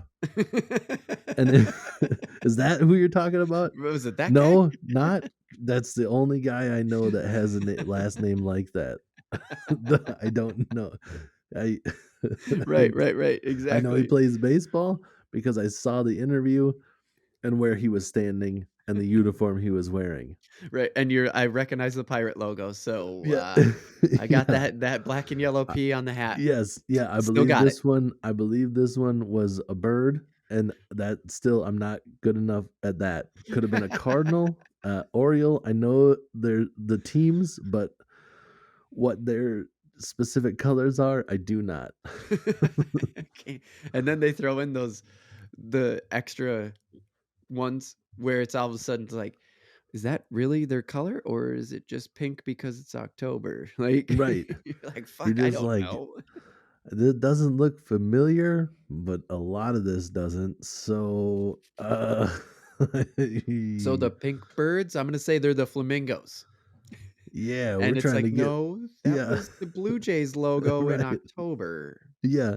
I know I know basketball, so I know some of, like, the like, some of what you say can transfer over, so I'll be like, "We're trying to get over 500." You know what I'm saying? Right, And they're right. just like, "Boy, that would be nice," and you're just like, "Alright. Yeah. Bullshitting my way through that one, I guess, good enough." You know? And then some Yeah. other people I don't even try. They're just like, "How about them Twins?" And I'm like, "No baseball for me." You're like, "I just don't know, because 'cause you're about to talk about the left-hander that threw last Yeah, night for the first yes. 6 innings, and I'm just gonna go, 'What the fuck, man?'" Yeah, they're just like, "Oh, that closer," and I'm just like, "Oh, that's a pitcher, right?" Like, the guy that comes in to finish out the game, I believe, is what you're talking about, and then you go, But "What's his name again?" Knowing full well I don't know a single one of their names. I don't and then Yeah, but that being said, I don't know if you're trying to transition to this, Yeah, but yeah. baseball live, I would like going to a baseball live game. Dude, yes, 100%. That is exactly what I meant at the beginning when I said, "I've been hankering some baseball and some beer." I got my Yeah. I got my Mallards hat on right now. They are the Madison version of what you got up there in St. Cloud, the Rocks. Yes. It's just like Yep. it's literally the same league, the Northwoods League. It's the same league, so they play each other at Yeah. some point. And the minor league games are just dope, man. Like Mhm. I because of what it's like going to the stadium. The prices Yes. aren't outrageous, the food and stuff, like it's a good entertainment and you get set up nice. The Rocks here For have sure. like a ticket that you can buy that's a little bit more expensive, but it sets you up on like a buffet style line where you're just grabbing hot dogs and hamburgers and then you get Hell tickets yeah, for dude. beer and everything. You remember that? Me and you went there Yeah. Oh, yeah. Oh, and yeah. It was the and best, and you had your own deck. Like, yeah, they put and we you up on a decided to deck, which is really yeah, what I wanna do. I just wanna sit in a lawn chair and be entertained instead of sitting in the lawn chair and stare at somebody else's front yard. right. And when the beer doesn't cost $10 a can, Right. you can play fun games like we're gonna drink a beer an inning. Yep. And then me and you go to a game where it's a pitching battle and it's like 3 outs, 3 outs, 3 outs, and all of a sudden we're like 6 innings in and they're like, "Inning 7," and we're like, "We have to get another fucking beer." "All right, man, we said we were gonna do it." Shit. We said we were gonna keep up, This is going and so fast. what the hell is happening? This game is going super fast. I don't think a single person has made it to a base. This is nuts. The idea is that baseball is gonna take, like, at least 2.5 hours, Yeah. that you can stretch this out. It'll be fine. Next thing you know, nope, it's just a pitching duel. You're like, "Fuck." Just like this is going way too quick, but we said we were gonna do it, and we're a men of our words. Commit, damn it, commit. Commit. But yes, that's exactly it. Is like I I love going to baseball games. Like we I want like the Mallards, the Rocks. It's like all the college kids. Like they're still good athletes. Oh, for sure. They're not just some dinks out there playing baseball. Like it's good ball. It's still good ball. Yeah, Even us, right? Not being baseball fans as we've been talking about, we still yeah. know that it's a good game. Oh, yeah, for sure. I mean, anybody that can launch a ball in like 7 I don't know how many different pitches there are, but There's a lot. anybody that has a repertoire of different pitches to Mhm. throw is definitely I mean, all the different, uh, positions are athletes, Yeah, but somebody that can throw a ball that many different ways right. got my respect, like, straight off the bat, and you're throwing it For sure. accurately, like, you might not be throwing what's the difference between a minor league guy and a professional guy? The minor league guy, his curveball isn't quite as good and it's not quite as fast, but it's still impressive, Yeah. you Oh, know? for sure. Yeah. If you were at a party and that guy chucked a ball, like, 80 miles an hour at the exact spot he was trying to hit, you'd be like, Right. "God damn." Right. But in the pros, it's 10 miles an hour slower than them, so he didn't make it that far, you know? Right. Yep. So, yeah, totally, there if you make it any place past high school even high school athletes are athletes, but if you make it past Mhm. high school, Mhm. you're you're very talented in my book, you know? Yeah. Oh, yeah, for sure, and it's fun to watch, like, those people make the game, uh, interesting and fun and entertaining, and it's Right. a good game. It's Yeah. sure, I have a baseball in field here, like, nearby, I guess, Mhm. is what I'm trying to say. There's a baseball field nearby, and we could walk over there if we wanted to and watch some maybe upper middle school, lower high school, whatever ball. No offense to those kids, but it's just like, I'm not gonna do that. I'm just not gonna do that Right. Yeah. because they may play good ball, but also remember they have to let the shitty kids play. Right. Right. And every time that kid comes up, you're just like, "Fuck, man, this kid strike out again? Fucking A, stupid." Right, right. Like, Just you go gonna to whiff. these amateur ones, and you're just like, "Well, at least this guy's got a chance." Right, exactly. Yeah. And dude, this is slightly off topic of what you were talking about, but like going back to the baseball and stuff I don't quite understand, but is also Oh, yeah. cool. Uh-huh. Minor league guys have a chance at still becoming pros. Oh, yeah, You for know, sure. like that's not so much in other sports. Right. Like if you don't get drafted in football, you might get signed undrafted, but there's not a Yep. very good chance you're going to do anything as Right. far as a career goes. But a minor Mhm. league dude may literally just be waiting in the wings for like an injury to happen or whatever, and then they Right. call him up because they are that good. Right. There's just somebody slightly better at Just a doing one little bit thing than better. them. Yep. Mhm. And But even in that the franchise too, did you know that? what So, do you like mean? so now the St. Paul to just keep it in Minnesota so we don't get too crazy, Mhm. is the St. Paul Saints are now part of the minor league system of the Minnesota Twins, Oh, yeah, yeah, yeah. and because there's a lefty pitcher starter on the Yeah, Saints, doesn't yeah. mean that he couldn't go play for, I don't know, the Florida or the Miami Marlins, right? Oh, yeah, okay. Doesn't mean that the Miami Marlins don't need that kid.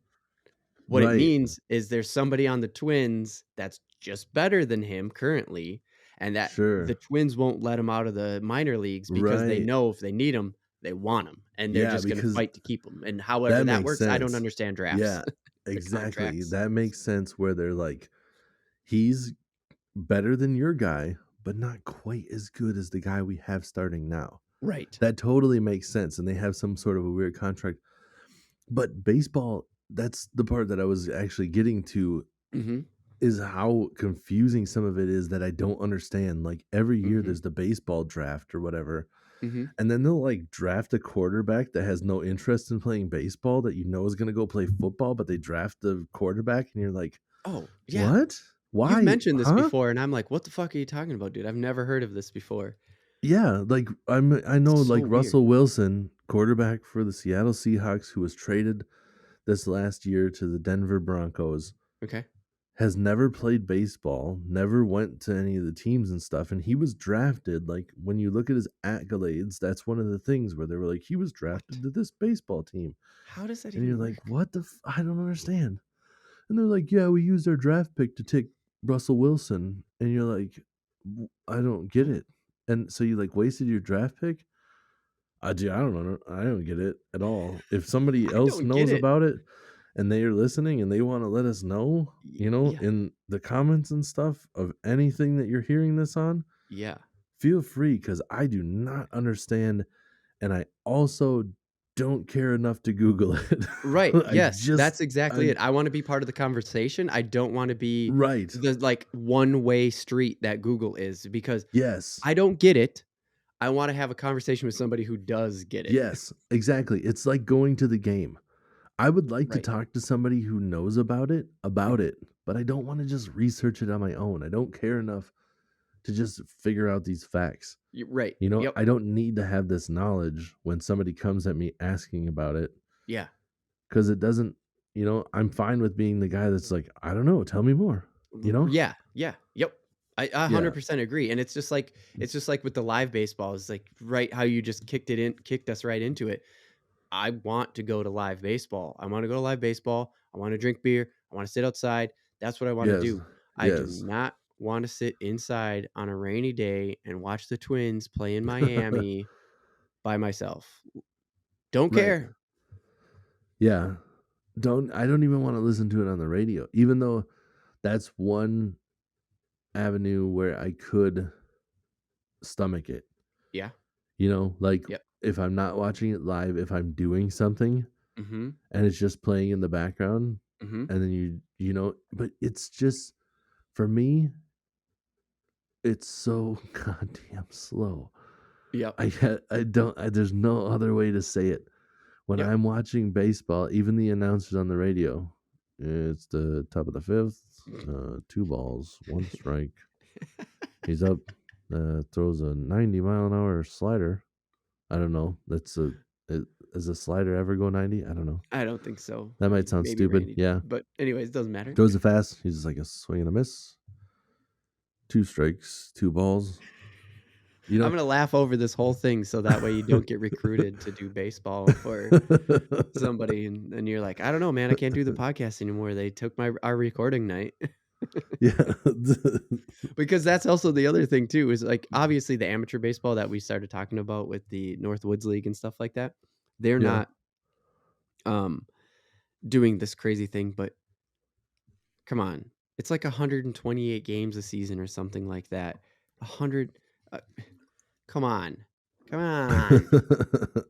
What? It's a lot, dude. So many games. Like, I don't even follow the Twins on my Google updates. Yeah.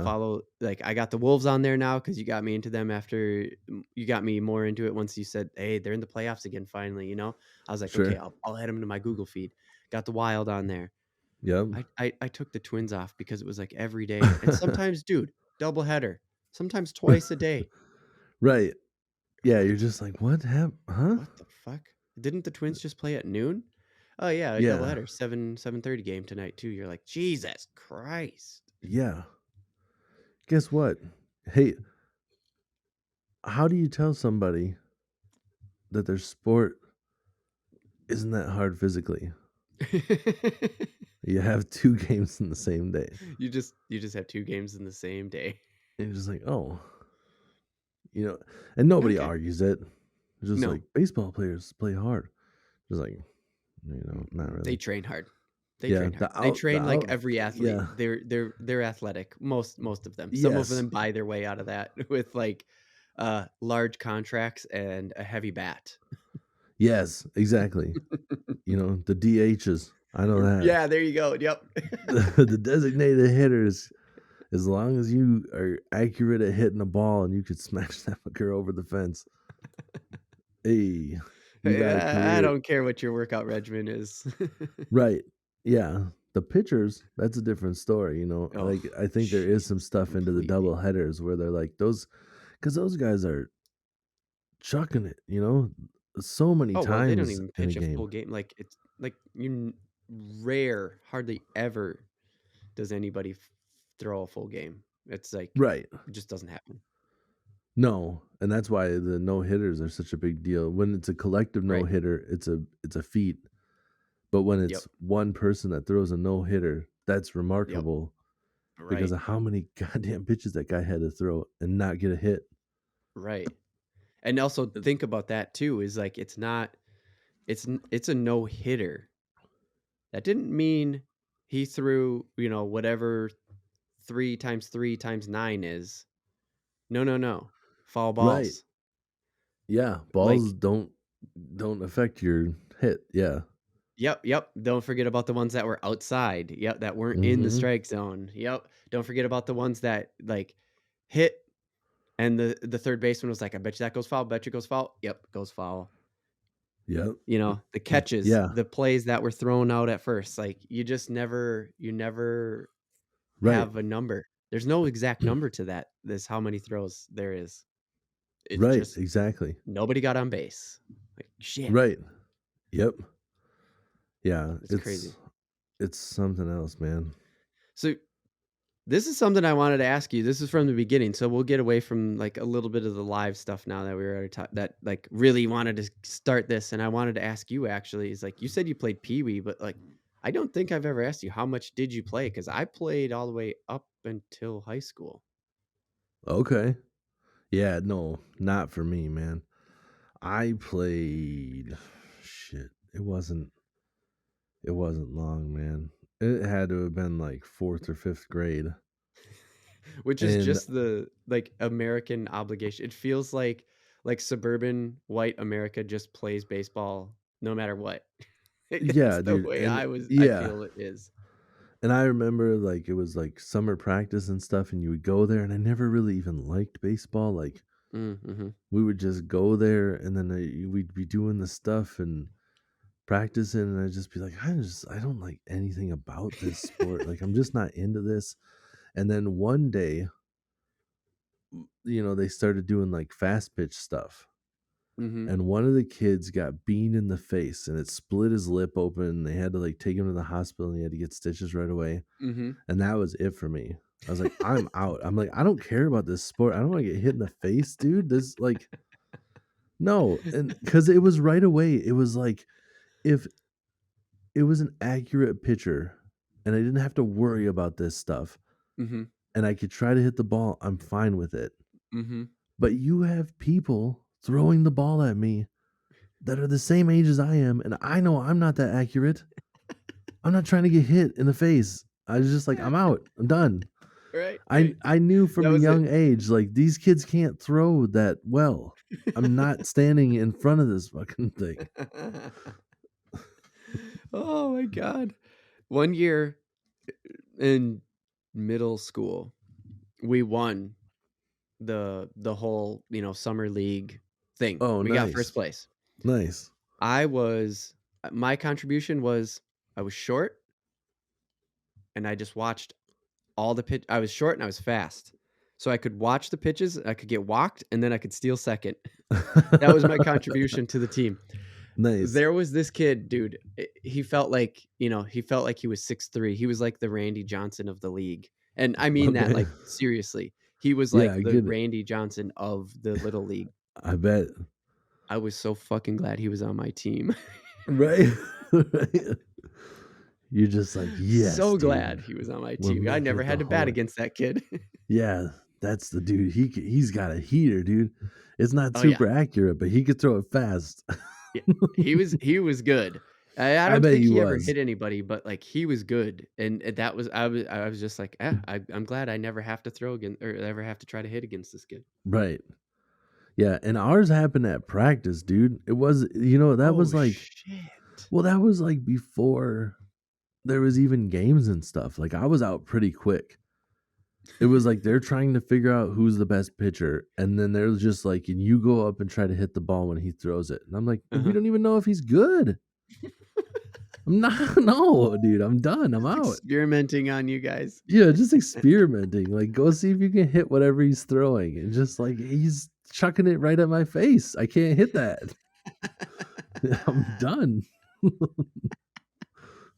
So my other question that I had that I wrote down is because I've seen some baseball fields around the area. They just get taken down. They're gone now. Just gone. It's been happening. I feel like they're disappearing. And I'm just like, yeah, what the Sandlot? Where was that ever a real Right. thing? Like, did we just grow up in the 90s and that wasn't a thing? And in the 70s, everybody had 12 kids? But like, you grew up around Right. baseball fields. You didn't have Yeah. a fucking neighborhood baseball team, did you? No, dude. No, Yeah. that was just some latchkey kid shit from, weren't they like from New York? Uh, the Sandlot? Yeah. No, I Wasn't, think that kid moved out. Well, maybe it was New York, but he was like a city kid. I think that's the whole story. Fuck, I can't remember where okay. they're from. But they weren't in New York. No, they were in the suburbs. I mean, I guess it Right. could have been Well, yeah, the the suburbs. suburbs. But like, I thought it was like in that area, like, the Sure. suburbs of New York or whatever. Yeah. I guess I So can't yeah, remember. I don't I don't remember know. those location details, but because came to my head right away when you said it, and this was when you said like from New York, right away like the street ball shit. Like you, oh yeah, you're not a Nickelodeon kid, but you know what I'm saying, like stick ball, Oh yeah, yeah. where Yep. it's like the tops of the garbage cans are first and second base, and third Right. base is like the fire Right. hydrant, like that. The Yeah. kind of when you said New York, that was the first shit that came to my head. I was Yeah. like, No, you've seen I Sandlot, remember right? I mean, like we grew up in, smaller towns. Both Yeah, me and you, like you started off in a little bit bigger town than the one I lived but still in, but small. like Yeah. yeah, there wasn't much. I remember ours was always I lived on a cul-de-sac. So everybody would just like go in the cul-de-sac and then there would just be like multiple sports and it was just like whoever ended up coming out that day, then we Uh-huh. played, you know? Okay, sure. So it's like someday there was like hockey nets set up. Mhm. Sunday there was a basketball hoop. It was just whatever. Like you just Okay. go to the cul-de-sac and then Yeah. you're just all playing it. Yeah. And there was baseball fields pretty close to our house too, and we never even once thought we should go to that baseball field and play. Right. That's what I mean. So, so I don't know, man. I guess that's just what they played over there. Yeah. No, that's what because it's always that sort of stereotype thing too. Because again, back to the stickball thing, it's just like that's what you always see in pop culture, like in entertainment, right? It's always just like, oh yeah, we just go out and play baseball. All the neighborhood kids, we'd go out and we'd play, and then the kids in New York City, they're doing the same thing. They just have a weirder setup, and if you hit the house over there, it's a home run, and it's just kind of like, so this has to be bigger towns, or just because families were bigger then? Because Right. like, yeah, I didn't see it. Yeah. There was baseball No. around me. There's baseball culture all around me, which is how Yeah. I ended up liking baseball so much, but no, Sure. there was never 9 kids in the same neighborhood. Right. Yeah. Mm-mm. We never had any of that. That's why I'm not a hockey guy either. Because we never Sure. had hockey in our school. So Right. I never grew up around baseball. Well, I grew up around baseball. I just didn't get into it. Yeah. That's one that's a little bit different. The hockey I didn't get into because I never knew anything about it. Didn't have the I exposure, basically. Yeah, I had ice skates and stuff, and we would do stuff on the rink, but there was never a team, so I never knew how to actually play. Sure. I just do like your like street ball version of Yeah. hockey where we're Yep. just going out and trying to shoot on the goal, and there's no plays. It's like one on one type shit. Yeah. Yep. No And goalie. then Open net. Just yeah. right, and then baseball was just one where I just wasn't into it. That's the only sport where I've ever just been like, no interest. I don't care. You're just like, Batting I'm not cage is doing it. different. Yeah, batting cage is different where I know. I mean, Oh, sure. I think it 100% comes back to knowing if the ball's going to hit me or not. I know that mechanical arm is not going to throw it at my fucking This is face. not just gonna be some fucking wild off pitch. Oh Yeah. god, you're playing dodgeball now all of a Yeah. sudden instead of baseball. It's a whole different game. Yeah, that's one thing that I always thought was weird where people talk about that stuff like with the pros like, "Would you try to hit a ball thrown by Randy Johnson?" Yeah, because I know he's not gonna throw it at my face, dude. I know he's accurate. Like I probably won't hit it, but I'll give it a Right. shot. I'm not scared of it, you know? Right, right, I'm right. not intimidated like that because sure, he's the best pitcher of all time, but I'm not gonna be like shaking at the plate, like, I can't believe there's no way I can't believe I'm gonna hit this. Like I'm just like, I give it my best. I'm not gonna hit it, I bet. You know? Right, right. I think I'm about to watch an 85-mile-an-hour fastball go screaming past me and Yeah. be completely surprised at what just happened. Everybody expects me to strike out. And I am part of everyone. There's no losing here. I'm expected to lose if I hit the ball, even if it goes foul. People are gonna be like, "Oh, damn, you got a piece of it." Right, You right, know? right. It's like I'm not scared of that. I am scared of trying to play baseball against a peewee thrower because even if it's not that fast, it's not that accurate either. Right. Which again, you start talking about playing dodgeball then instead, which is totally Yeah, a with a thing. small hard ball. Yeah, Like, yeah, right. Instead of instead with a kickball, one of the right. hardest balls in play. Dude, and I think too, it like really ruined my psyche with the whole thing because you didn't like you were like, oh yeah, if you get hit, it's gonna suck. Right. But like the reality of like it hitting you and then it busts your face open and you have to go get stitches and you don't quite look the same for a while, you're just like, what? Dude, I didn't even know that was a possibility. I didn't know it could like change your face. Done. Out. I'm done. Out of here. I'm leaving. Yeah, I've been hit with enough to leave a print. Like you can see the stitches. Not in my Really? face, thankfully.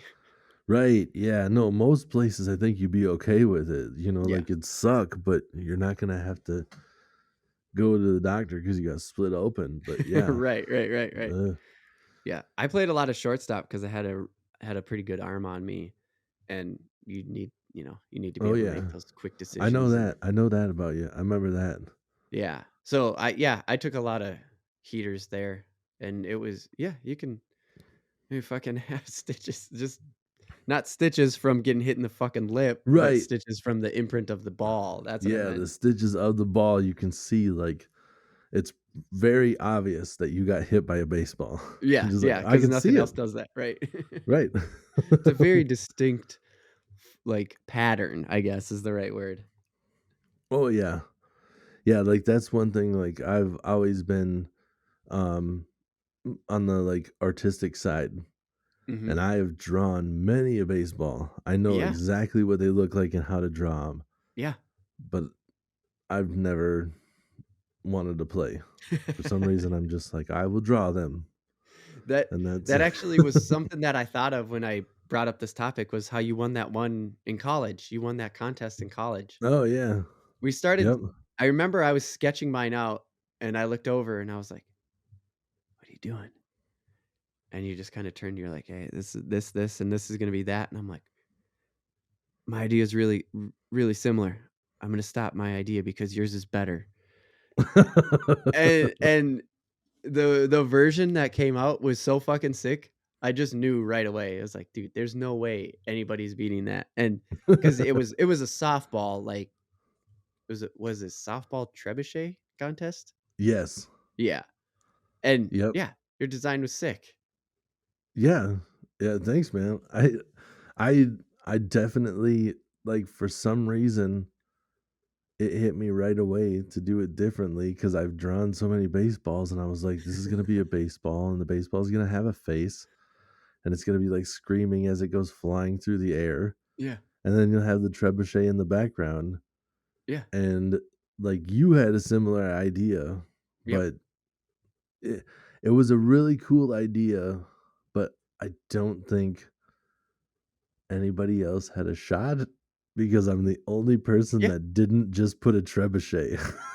Yeah, yeah, yeah, for sure. Like, mine was, because it was like a trebuchet contest, the trebuchet was gonna be bigger on mine, and like I said, when I saw yours and the start of it and how you had the baseball so big, or whatever, Yeah, so large and, like, prominent, it didn't take away from the fact that it was a trebuchet still, like, it was a trebuchet contest, but putting that ball front and center like that, instantly recognizable and properly positioned to bring your eye to the trebuchet, it was just like, "Dude, this is the winner." I made a piece of shit, the worst one of the worst designs I've ever done in my life, because I didn't have an idea. I just started drawing lines after that, and I was like, "Yeah, I don't know, whatever." I just turned something in, like, one of the few times in my life, in my, like, design school, where I just turned some shit in, right. flat out. Like, Yeah, dude, and yours wasn't bad, and nobody else's was either. It was just like, how do you judge 20 shirt designs that are all the same thing? mhm. You choose the one that's not. Yep. That's 100% what it was. Yeah. Because everybody else, it was like a trebuchet, and then, like, none of them were really that bad. It was just a trebuchet with some text, and then, Yep. like you said, the ball was the star in my shirt. Yep. The trebuchet with the people in the background was just different, and I didn't like the people were just, like, stick figure outlines, and I still remember I wanted to just find some people and use, like, the pen tool to Mhm. just draw around and make the people look like people, and I wanted it to look like they were, like, kinda with clipboards or whatever and kinda talking, so I was just like, just find some people. I don't wanna draw these people. I'll just find some people and trace around these people." Yeah.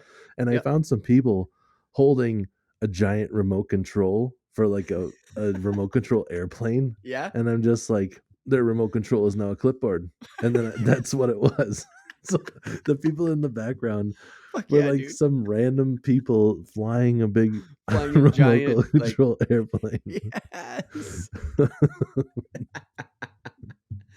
Oh my god, dude, that's awesome.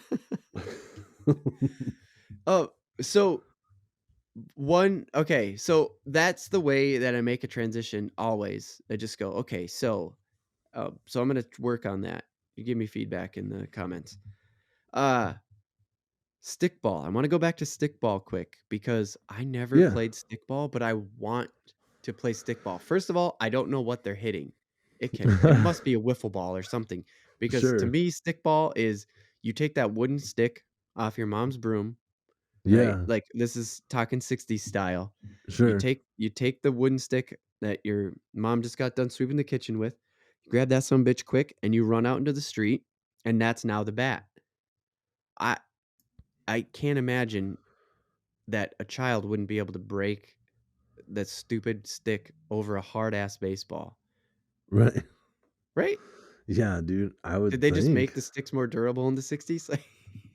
I don't know, maybe it's a combination of, like, the person throwing it and the person hitting it aren't quite strong enough to make that combination, Maybe. but I Yeah. would think dude, I don't know. I really don't know much about stickball at all. I just know that Me it's neither. like a ghetto version of baseball.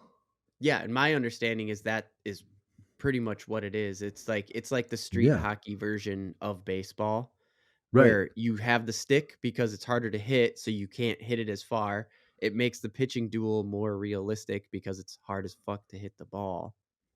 Yeah. That's my Yeah. perception of it. Well, and I always kinda thought it was, like, something that came about because it was, like, not all of us have a baseball bat. Right. Most of us have broom handles, like, we could Right. find a stick, Right.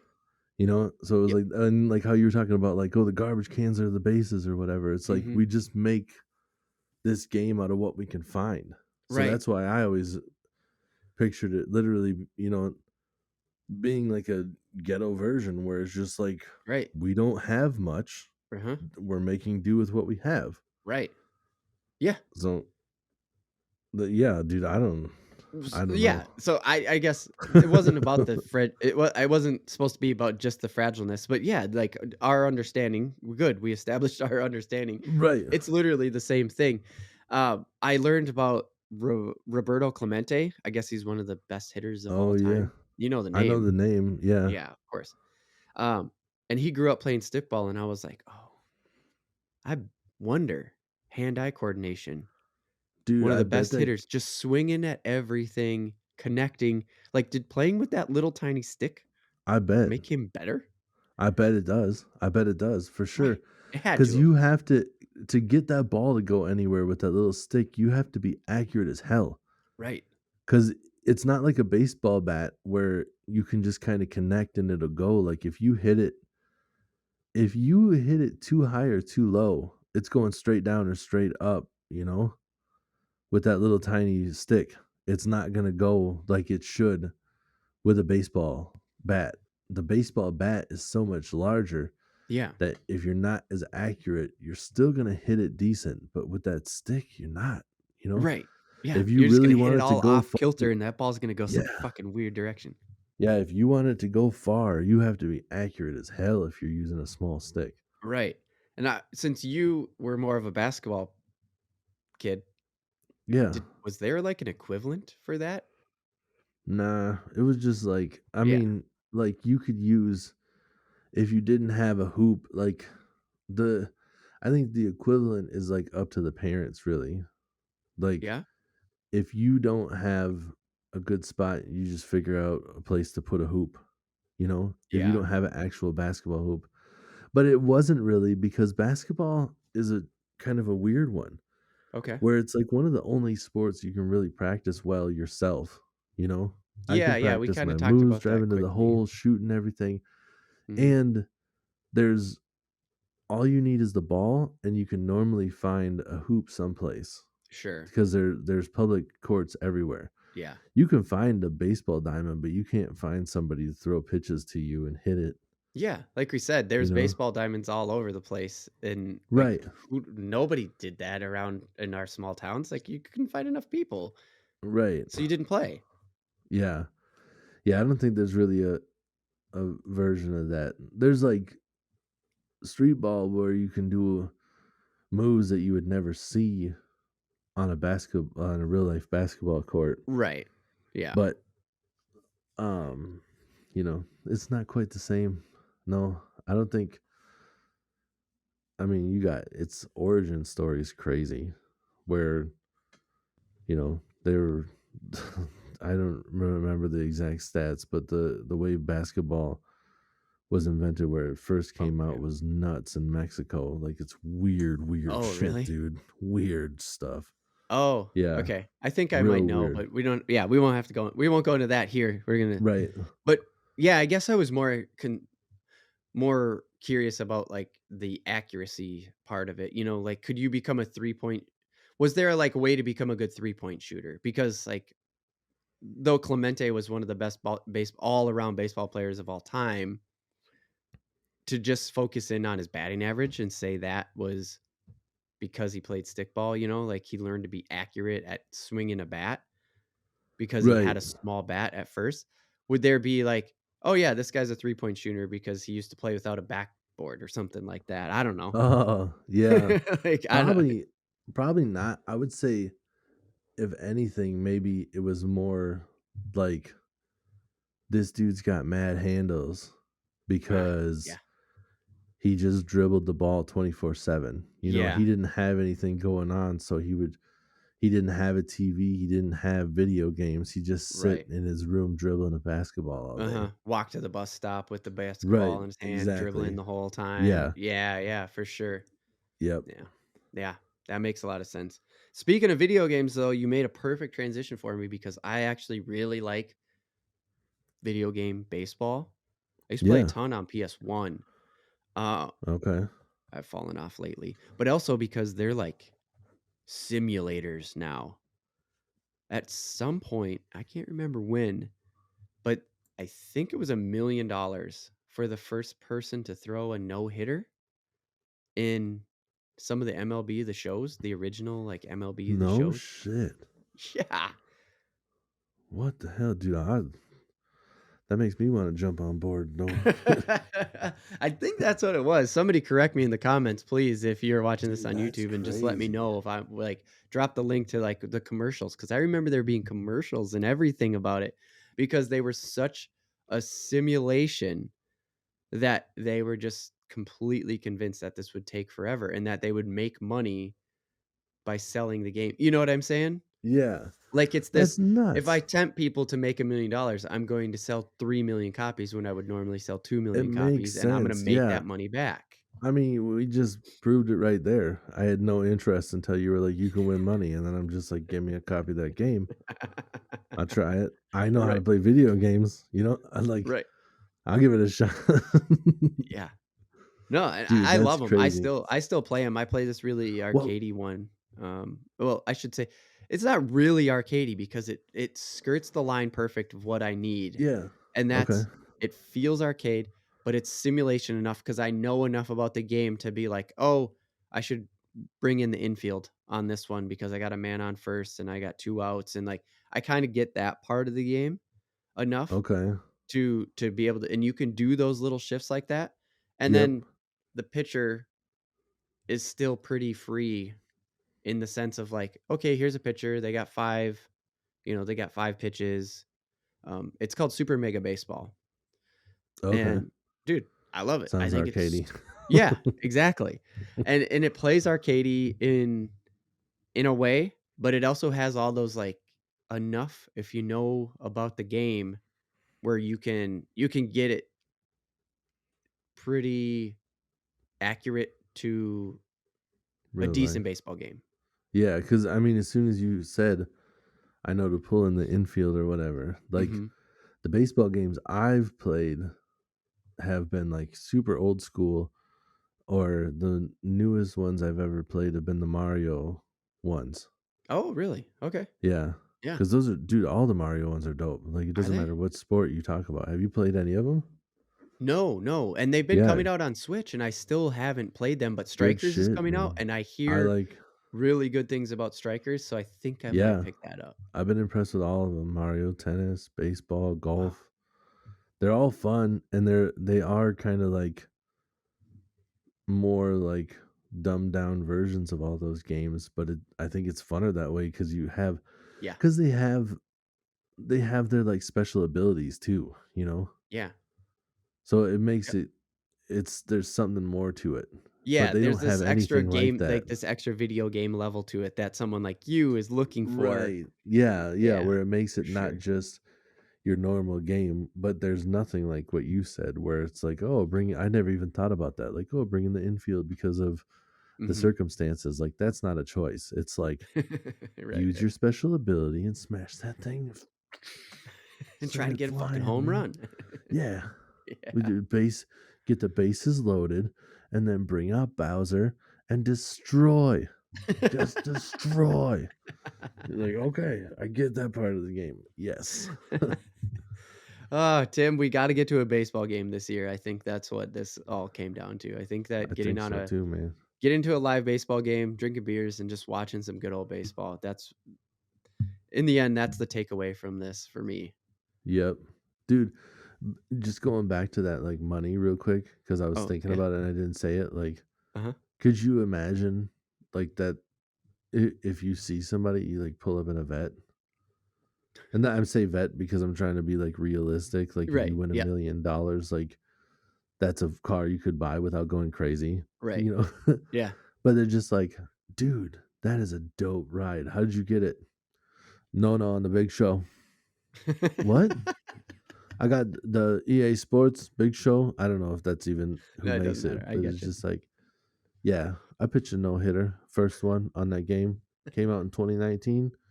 I got it night of, went home. No, vet. What?